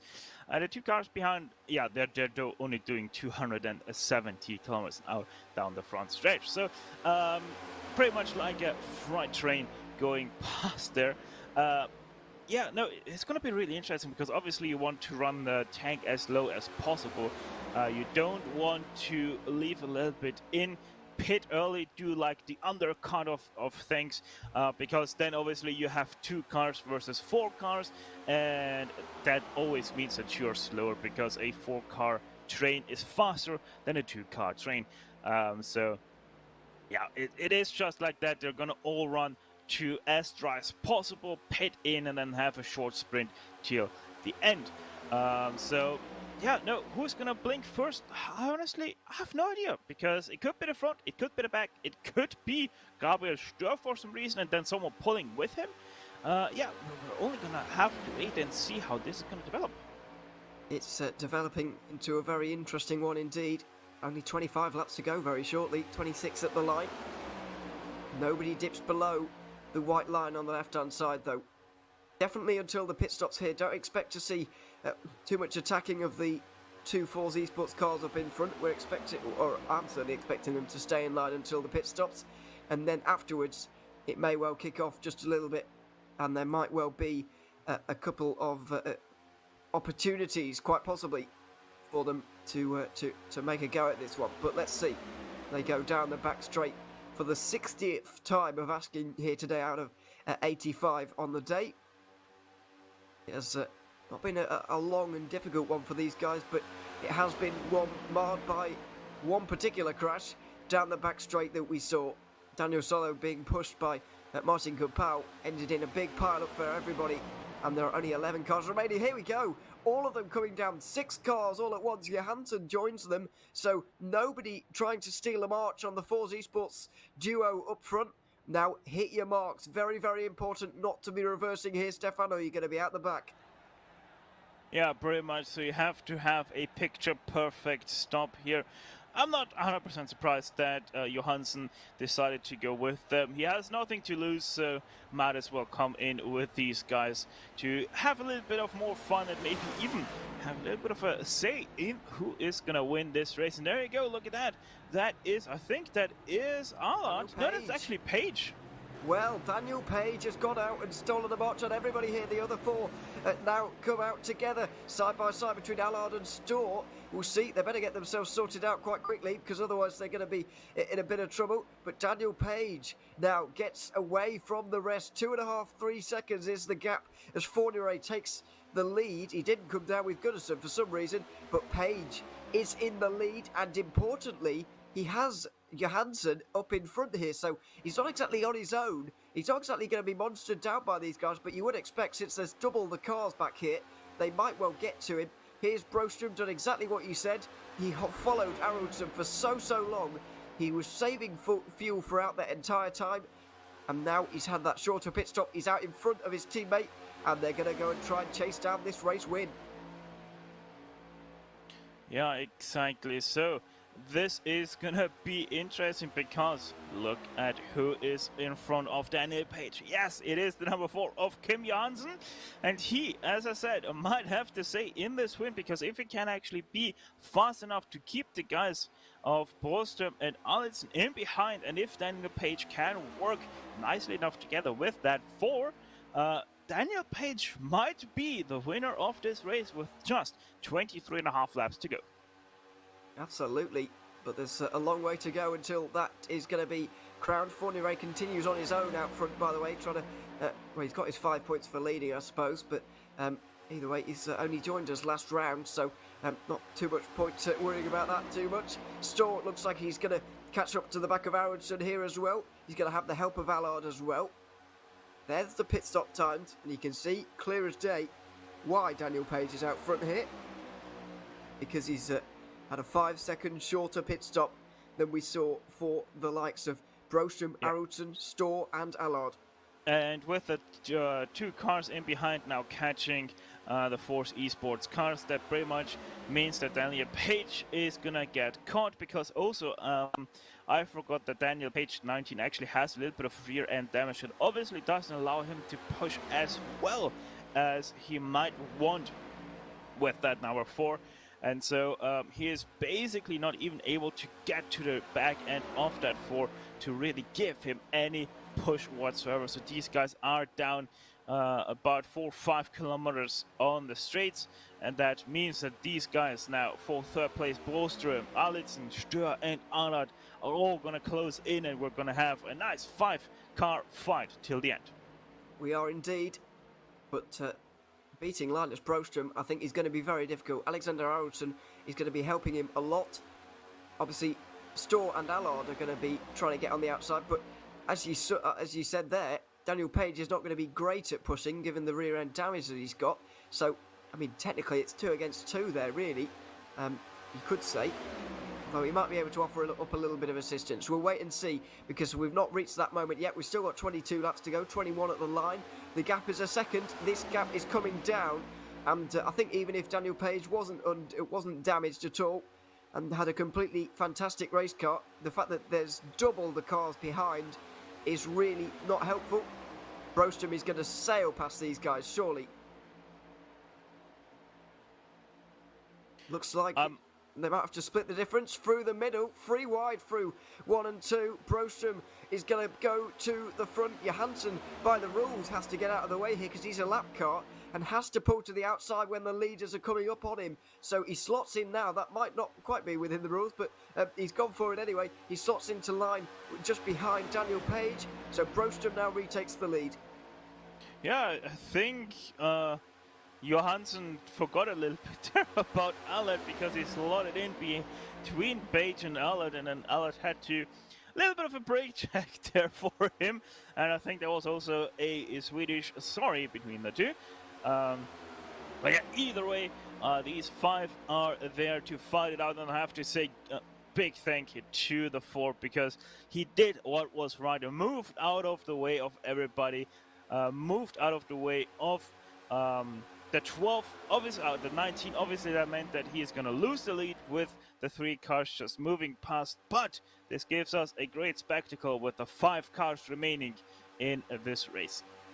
Yeah, what can they do about Broström, who leads with 20 to go here at Talladega? These laps are going to be reeled off very, very quickly, and it's going to fly by, to be honest. Not for Broström, who's going to be nervous looking in the rearview mirror more than he'll be looking out the front at the moment, but it's going to be sailing past for those guys trying to get through on him right now. We know that Eracing and Broström are talking to each other right now. They're in communication with each other. And surely Eracing is just going to be helping out Broström in the rest of this race. But what can the likes of Gabriel Storr do at the moment? And at what point, now here we go already. I was about to say, what point are we going to see the first moves made? But Daniel Pay's not waiting around. Wants to look on the outside there, but Gabriel Storr wasn't really having any of it. The bit of a gap is open now. And I think, by the looks, to me, it just looks like they're trying to organise things at the moment and get the right run so that they can really have a go at this sort of race lead. Yeah, it is. It is a little bit confusing right now what these guys are going to try. I mean, they have several options, obviously. Just stay behind and basically do nothing, which is one of the options that you can have. But what is this 19 and 302 gonna do? Because there goes Hagman once again, 1 lap down, so he's now 3 down.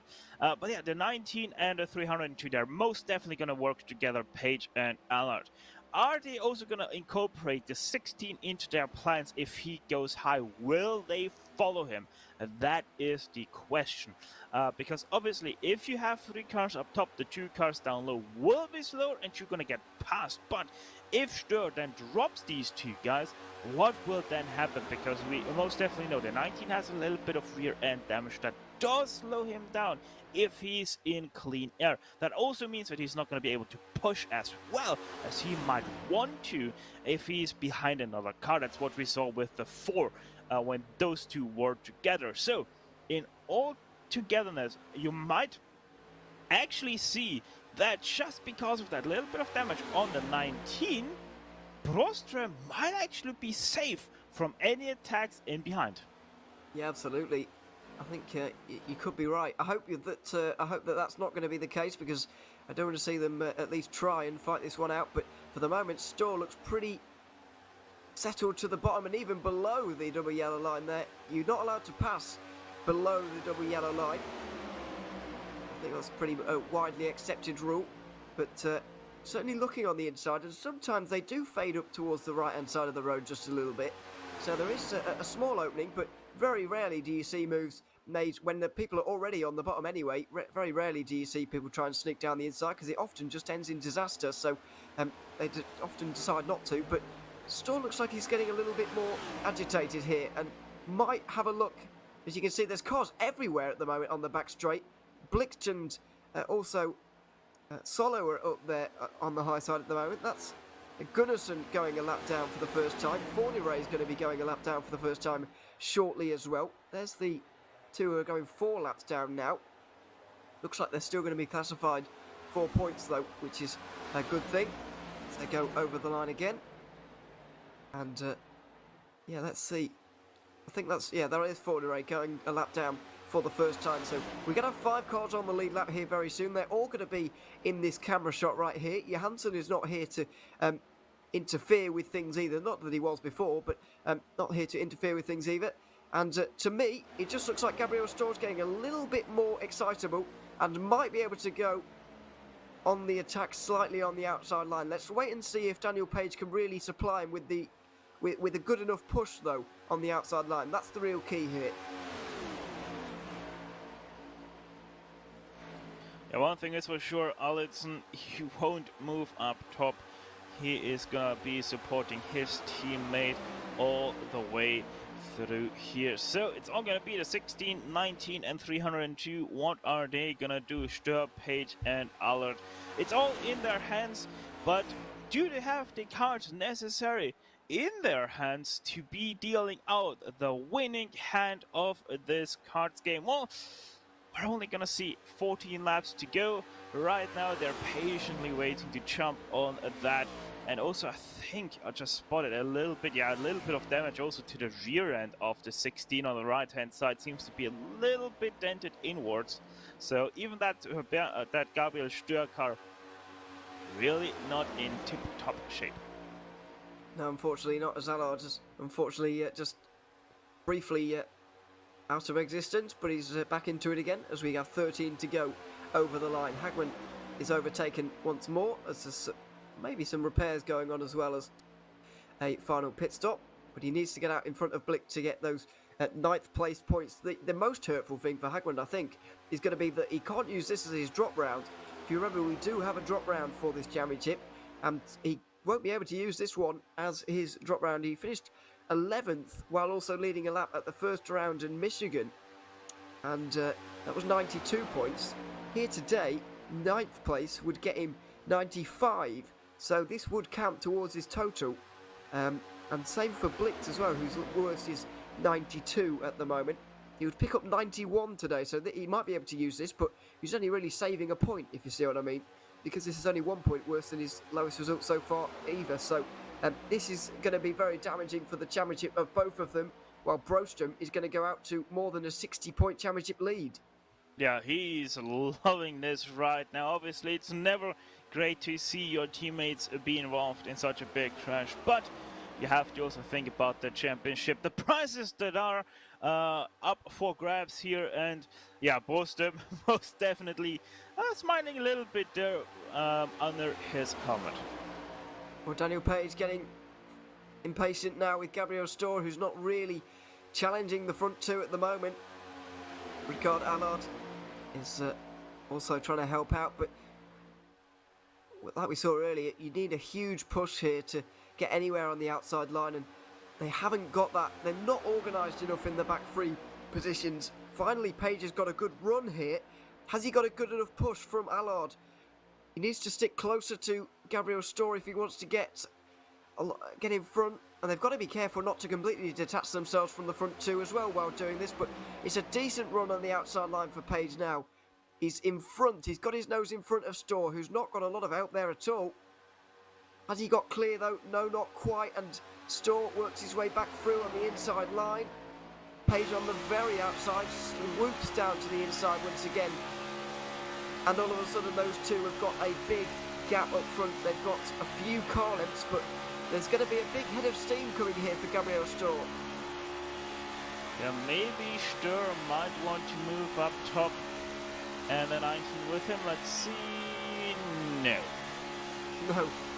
Decides not to go for it. Why do you think it is that with 10 laps to go in Talladega, this race, he's got a chance of winning this, I guess, Stör, but why do you think he's not poking out of line and going for this? Is he preserving third place at the moment? Yeah, basically, because kinda he knows that if he moves up top, the two in behind are not gonna move with him. So basically, he kinda is in the trouble spot of he is alone in this pack. The two cars in front are teammates, the two cars in the back are teammates. He is all alone. Here comes the 19 now with a big head of steam, but once again stalls out because of that damage. Stör still in that draft of the two cars ahead, so the 19 and 302 once again. Pat situation there on the outside, not going to be able to do anything on that 16 apart from lose themselves a little bit of space. Yeah, absolutely. It's not happening for them at the moment. Haraldson is in the prime position to help Broström out here. The final pit stops were executed absolutely perfectly for him, and indeed for Broström, I guess, as well, who's being pushed along right now. Might well be being pushed along to the most laps led as well, but either way, it's going to be more than 60, even if he doesn't get those 2 points. Those 5 points. He's still going to be more than 60 points in front with only 2 rounds to go. Considering their drop rounds are very, very similar in the front at the moment. You get 92, 96 and 92 for the top 3 right now. Those are very similar, so we're not going to see too much of a change in terms of that. With 2 rounds to go, Richmond and Charlotte both have to be negotiated for Broström, but he's certainly in prime position, in pole position to take this championship. He's in a great place. Yeah, he is in an extremely great place right now. Obviously, Charlotte and Richmond, two completely different tracks, not only to this, but even to each other. Richmond, that is a driver track, and Charlotte, it's all about managing those tires. So it's going to come down to the very great end of the season. And yeah, I think Linus Borgström, the guys in behind, are getting more active. Well, we've not seen Storr show any signs, show any interest in going for the front two. But suddenly he pokes his nose out, and maybe there's a moment coming up here in the next few laps. Rickard Allard with not a bad run onto the back of Page here, who's going to be able to push Storr if he wants to have a go. But Arulsson is pretty pressing on the pedal right now as well to push Brostum to glory. And it's getting all very close here. 6 laps to go at the line, and they're all of a sudden they're absolutely giving it their all, because for 4 of the cars in this train, it doesn't really matter whether they finish in first place or whether they finish in second place or whether they don't finish at all. So will be prepared. There are certain cars in this train prepared to risk absolutely everything here. 2 cars moving to the very bottom of the apron there. Great job by them to get out of the way and not interfere whatsoever with the 2. I think actually they just pitted out. That's why they were down there. Either way, 5 cars still at the top, 6 laps to go. Will we see a move by Gabriel Stör? Will we see something happening from Page and Allard? Well, yeah, I can only repeat myself. We're going to see what happens. Absolutely. 5 to go when we get to the line, and Allard is struggling to stay with these guys. He's just getting a little bit more speed now, although he's got to be careful not to completely drop himself here. And he might have just done that. He's losing pace here. He's losing time to the leaders. Daniel Page, I think, has slowed up slightly to try and keep him in the elastic band effect, but I think Rickard Allard has just made a terrible, terrible mistake. And he might have just lost the rear. He's closing back in again now. Has Daniel Page shot himself out the back, though? I don't think so. I think everybody's just going to be kept within, but Daniel Page there keeps the red car at the back in contention. Or does he? This is a great setup here by here we go. Allard and Page, because they're going to come up with a big head of steam now onto the top 3 cars. They are going to use the slingshot to perfection maybe here, but stalls out a little bit here coming up to the 16, has to move up quite high, and look at that. They are not going to be able to make any moves happen. Block from the 16 comes in, or maybe just tries to get himself shot up to the front, and immediately the 24 also comes up with a little bit of a block himself. So once again, we are back to square one. Yeah, I really thought there was going to be a huge run there, because I thought they would just accidentally kind of managed to get themselves out the back there, but that was a very well orchestrated move in the end that you spotted, and it could have been great for them, but it wasn't in the end really.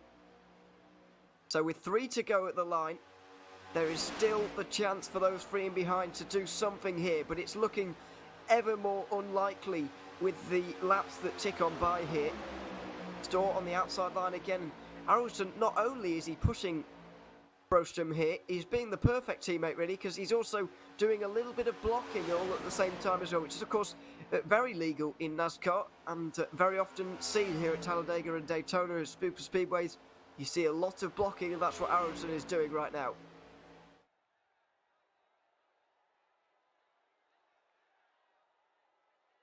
So not having to on the back straight on this occasion, because Storr is right behind. Daniel Page just briefly going on the outside line there to try and get something going, but it's really not happening for him at the moment. Only 2 laps to go when we get to the line. The start-finish line, of course, a little bit further round from the tri-oval that we're into right now. The chances for these guys diminishing with every metre that goes past here. It's looking less and less likely that they're going to be able to get through.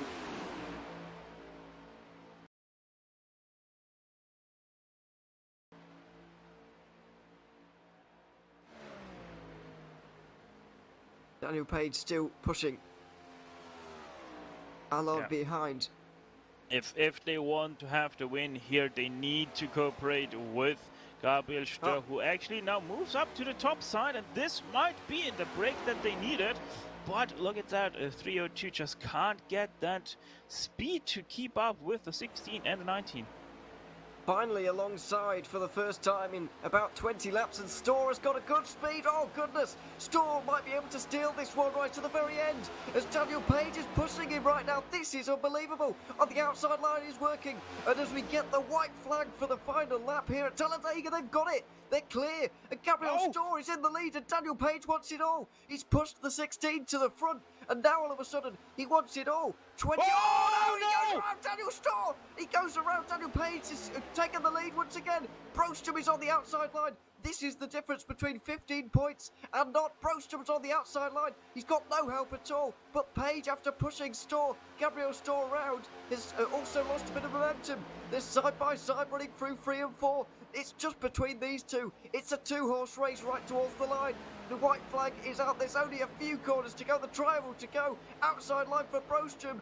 Daniel Page is going to try and side draft him. He's going to dive to the bottom to try and take the win. They're going to slam into each other. Daniel Page has just got his nose in front. They're side by side to the line. Oh, Broström. Has he got it? I think he has. And he has. The 71 Linus Broström by 21 thousandths of a second is going to take it. Daniel Page has his heart broken at the end. That was a very, very exciting finish. Gabriel Storr is going to be absolutely heartbroken with how that ended up. I'm afraid everybody made it through without crushing. Broström just about got the victory. What a finale that was. Yeah, just highly unlucky there for Gabriel Stör. He was leading the race going into the last lap, and complete heartbreak moment for him that gets turned around by the 19. People, that's why exactly you don't risk pushing through turns, because that's exactly what can happen. It absolutely is. But Linus Broström doesn't care. He has won this race at Talladega, and he's gained a huge step up on his opponents in the championship. Eric Blicht and Marcus Hagman, involved in a crash halfway through this race, have lost a lot of points to him today, and so he takes over 60 points of a championship lead into the final 2 rounds. Richmond coming up in 2 weeks, Charlotte just after that. Let's have another look at this final lap here. This is what happened after the Gabriel Storr spin. This is how it all happened, Stefan, and as you mentioned, pushing through the corners, not what you need. But I have to say, I was surprised that this situation even arose at all. Yeah, I was a little bit surprised that 19 went with the 16, but yeah, you can see their bump already going into the turn, and then just completely off-centered once again. Another bump goes below, and yeah, just not the picture-perfect driving from the 19 that you do need if you decide to push through the turns.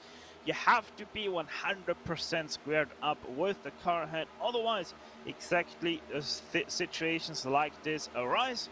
19, he was really lucky to not get turned himself, because that could have been a hit to the quarter pedal, and that would have then also sent Daniel Page around. But what a drive that was from Broström to the finish. Picture perfect defense from the 19, but the 71 still had the top speed.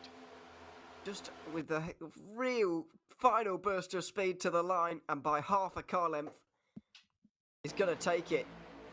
Goodness me, Linus Broström, heart in his mouth throughout the entire final lap, I would imagine, as we did as well.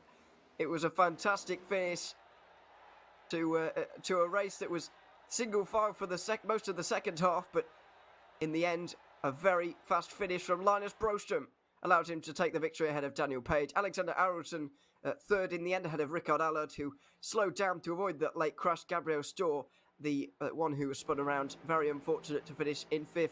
Forneright managed to beat out Gunnarsson for 6th ahead of Kimi Johansson with that penalty. He finished 2 laps down in the end. Marcus Hagman losing loads of points, 5 laps down in 9th. Eric Blicht, a very similar situation, 6 laps down in the 10th position.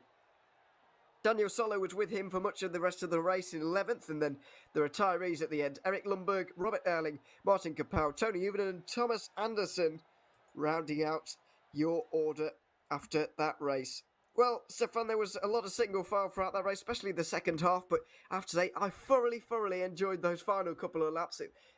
The fact that it was so unexpected, I really thought that there wasn't anything going to happen there towards the end. The fact that it was so unexpected, I think, made it even more exciting. Yeah, probably. It was a great show in the end.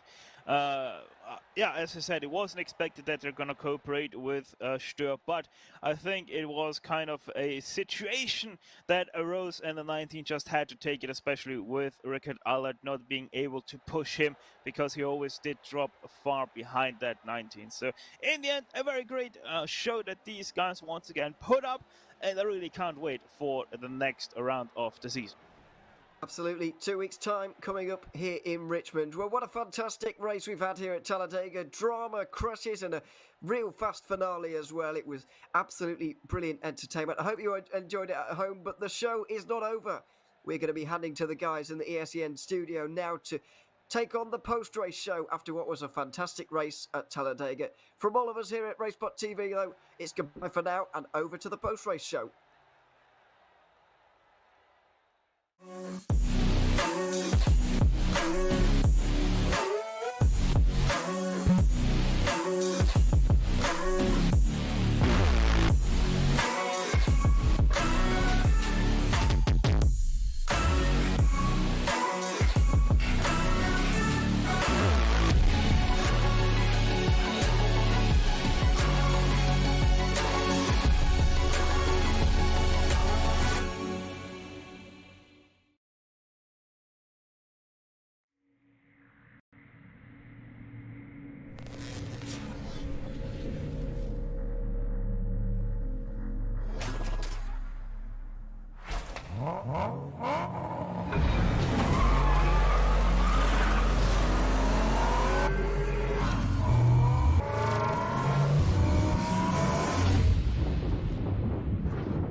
And we're back to the post-race show here at Essen Studio in Stockholm, and what a ending of the race. I mean, drama in the beginning, a big crash took out a lot of drivers, and in the end we got these 5 drivers in the end, and just waited until the very last second before all that of the end game drama. And with us we got our 3rd place racer here tonight, our Alexander Arvidsson. It's nice to have you with us.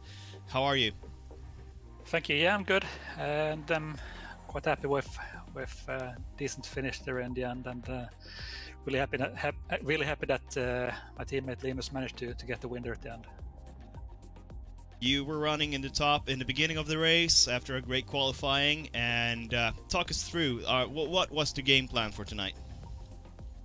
Well, the game plan was to control the race as much as possible, obviously by qualifying up front with most of our team, which we managed to do. And then I thought we controlled the race pretty well up until the first major wreck there, which unfortunately took out almost half of our team with Marcus, Thomas, and Robert there. And after that, it was just just for me and Linus to try to make the best of it from the front there, which we did in the end. How do you change your game plan when something like that happens? I mean, in the first pit stop round, we saw Linus doing some mistakes on the pit road, putting him way back, and you were like alone for the team, fighting for the lead there. What thoughts went through your mind at that position? Well, there's really not much I can do, or that we could do from my perspective there with this car and the way it races at the moment with this drafting package. I mean, for me, it was just a case of trying to stay up front as long as possible. And if I would have been passed, I would have backed back or gone back to join up with Linus and try to push forward together. But that didn't happen, and yeah, it played out pretty well in the end. Yeah, after the big wreck, you found Linus and worked with him throughout the race, but since you were the leader of the race, I suppose your pit stop that was a little bit longer than Linus's was because of that you were draining more fuel when you're leading the pack than being behind and can save a little bit. Possibly, yeah, and also I was a bit more conservative entering the pits this time, as the previous stop I almost missed my box, so I thought that I needed to make sure that I hit it this time, which I did, and obviously I lost the lead, but then again I lost it to my teammate, so it wasn't all that bad in the end. Not all that bad in the end. Alright, talk us through the last 2 laps, the incidents all around that, the drag race to the finish. We saw you change lane even though you were 5 or 6 car lengths behind Linus. Was that to help in the last draft against Page? I'm not quite sure which point of the race you're referring to, but The absolute last half of the race, last half lap of the race. And the last lap of coming off turn 2, I think it was coming off turn 2, where they caught us on the outside, while me and Linus stayed on the inside, and side drafted me, pulling me back from Linus, and then obviously once they cleared Linus, then I think it was Daniel and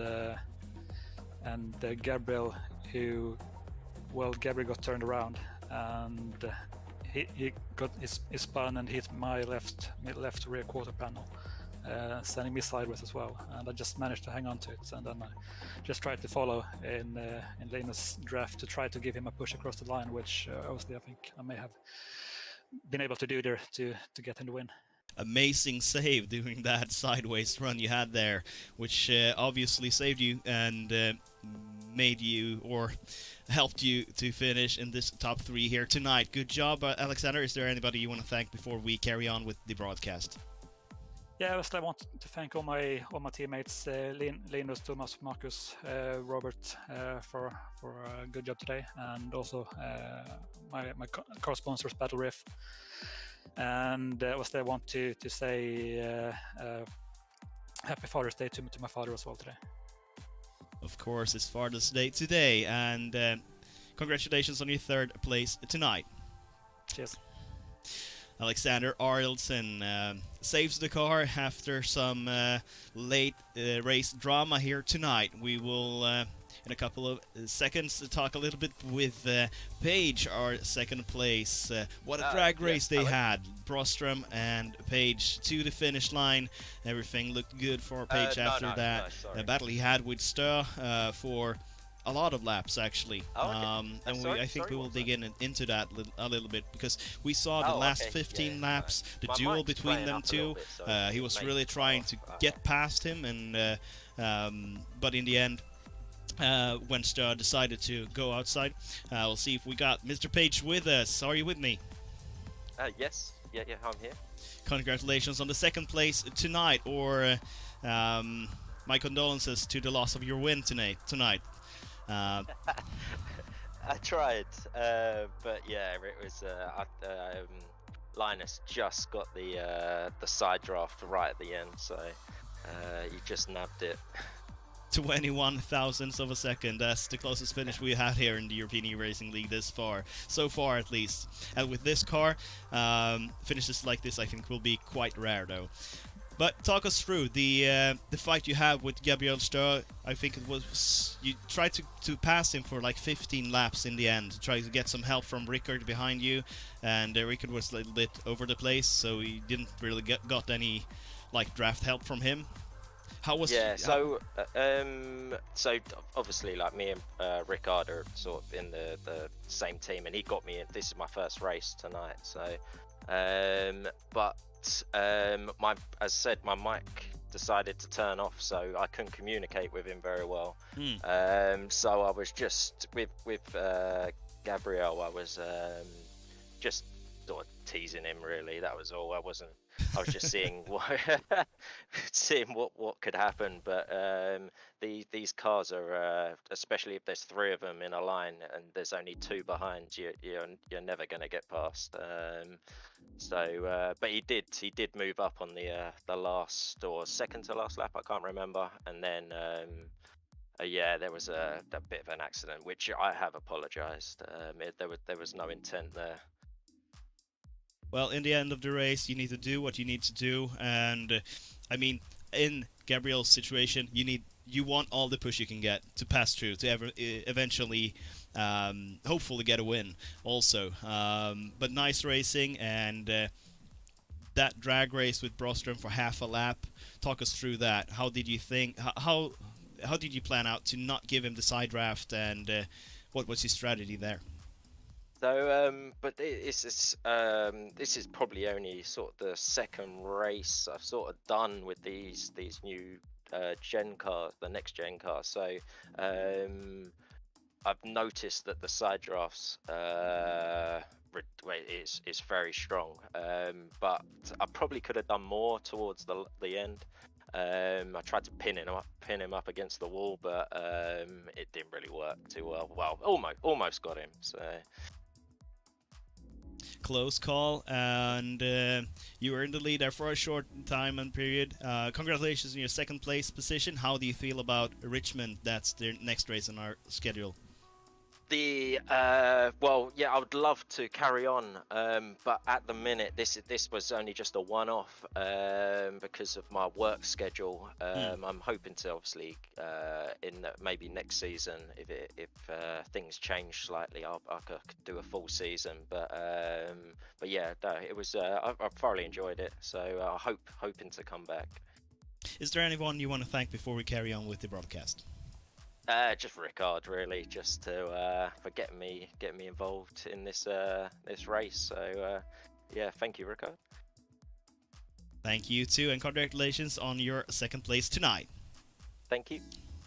A drag race to the finish line in the end for Linus Broström was what got him the finish in the end, but as his teammate Alexander was talking about a little bit earlier, they tried to qualify well, they tried to control as much of the race as they could, which they did in the beginning, but also he did some mistakes on the pit road. We are going to ask him a little bit more about that, how his mind went through it and how he planned to overcome it.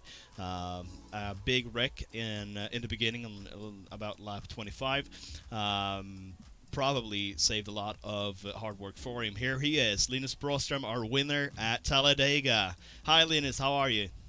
Hey, yeah, I'm great. That was a bit of a snoozer all the way through, but that finish made up for it. That was even if I'd have been second there, I don't think I would have been too bothered, because that racing towards the line there was just amazing, and I'm just happy I came out first and was able to work the side draft as good as I did. We talked a little bit with your teammate Alexander Arlsson. He sends his congratulations to you for this victory, and he told us that you were planning to control the race as much as possible by starting off with qualifying well, but what did you do in the first pit stop? What happened there? I told all the guys coming into the boxes, remember to brake early, don't slide your tires, and I braked late and slid my tires. Ended up too far forwards and too far left, and you know, it is what it is. The brakes didn't really work like I expected them to. For some reason they locked up and I ended up at the back. That changed the outlook of the race a little bit, but I think I would have been somewhere around where Marcus was when that crash happened, so in a way it kind of helped me.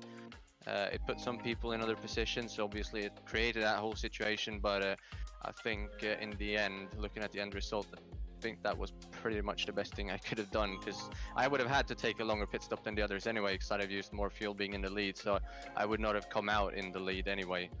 So I would have been third, fourth somewhere and been right in the middle of that crash, so I think my strategy to run long in the pit stall and end up at the back is what saved me and eventually got me the win here tonight. You can call it strategy if you want to. Feeling a little bit of the getting some knowledge about the concrete on your pit stall for later pit stops, maybe. I don't know. Tell me, how did you pass for the win tonight? I mean, the last half of the last half lap of this race was a complete drag race between you and Paige. Talk us through that. Well, I'm just gonna try and look it back here. We come into the white flag, and for some reason they get a massive run on the outside, and I thought they were 3, but Rickard wasn't with them, so I'm not really sure how they got that massive run, but they were just pushing. And then when they crashed off turn 2, I was lucky enough to get around Gabriel, and Alex somehow managed to get through as well, saving that slide. And then it was just trying to side draft, and as soon as I got to side draft, move out to not give him the side draft, and then obviously he'd come up and side draft me back, and then I'd go down and side draft him. But I saw on the replay I was a lot closer to him when I did my side drafting than he was. And then on that last side draft he got closer to me until he was right next to me. So when he was ahead of me and I started side drafting, he was still right on my door, so I could just follow him down the track, as well as having Kim Johansson, I think it was the lapped car, about a second ahead, which helped me somewhat as well. But because of how late he moved down after he did that last side draft on me, I was able to stay on his door the whole way until I started moving past him. And as soon as we were side by side, I just tried to move away from him, but then he did the same and followed me, but that was too late. So had a bit of a door bang there right as I passed him towards the end, but it was very clean racing there. I'm not really sure what happened between him and Gabriel, but the racing towards the line there was amazing. And I think if he'd have moved down a little bit earlier from that last side draft he did on me, he probably would have had it. But I was able to stay on his door the whole way and somehow stop his car from moving forward pretty much, and just managed to get him right before the end. So yeah, I wasn't expecting to win when they came around and staring the white flag, but I'm happy with the way it turned out, and thankfully Alex was able to come home P3 as well. Well, a drafting lesson by you and Paige here tonight for everybody who looked at this broadcast. Is there anybody you want to thank before we carry on, Linus? First of all, Kappa Bar and Battle Rift, the team sponsors for this series, and then all the teammates. Alex for doing a great job the whole race with the teamwork there and pushing all the way to the end. Marcus and Robert was with us there early on as well. Unfortunately, they got caught up in that wreck on the back straight, and I haven't even seen what happened there. I guess it was just bum drafting gone wrong, which happens here. So no one's fault really, but you know, it happens. Unfortunately, more than half the field I think got taken out in that. But I hope we gave a good show towards the end as well. And then Thomas as well, who showed up, unfortunately dropped back early, and then something happened. I'm not going to comment on that because I haven't seen it at all, so I'll watch that back. And then obviously the whole team for the support and everybody working with us for the Swedish League as well, and you guys for putting on the show, RaceSpot for doing a great broadcast and well. And then last, I want to send a shout out to my dad and wish him a happy Father's Day as well. So thanks to everybody. Happy Father's Day to Björn.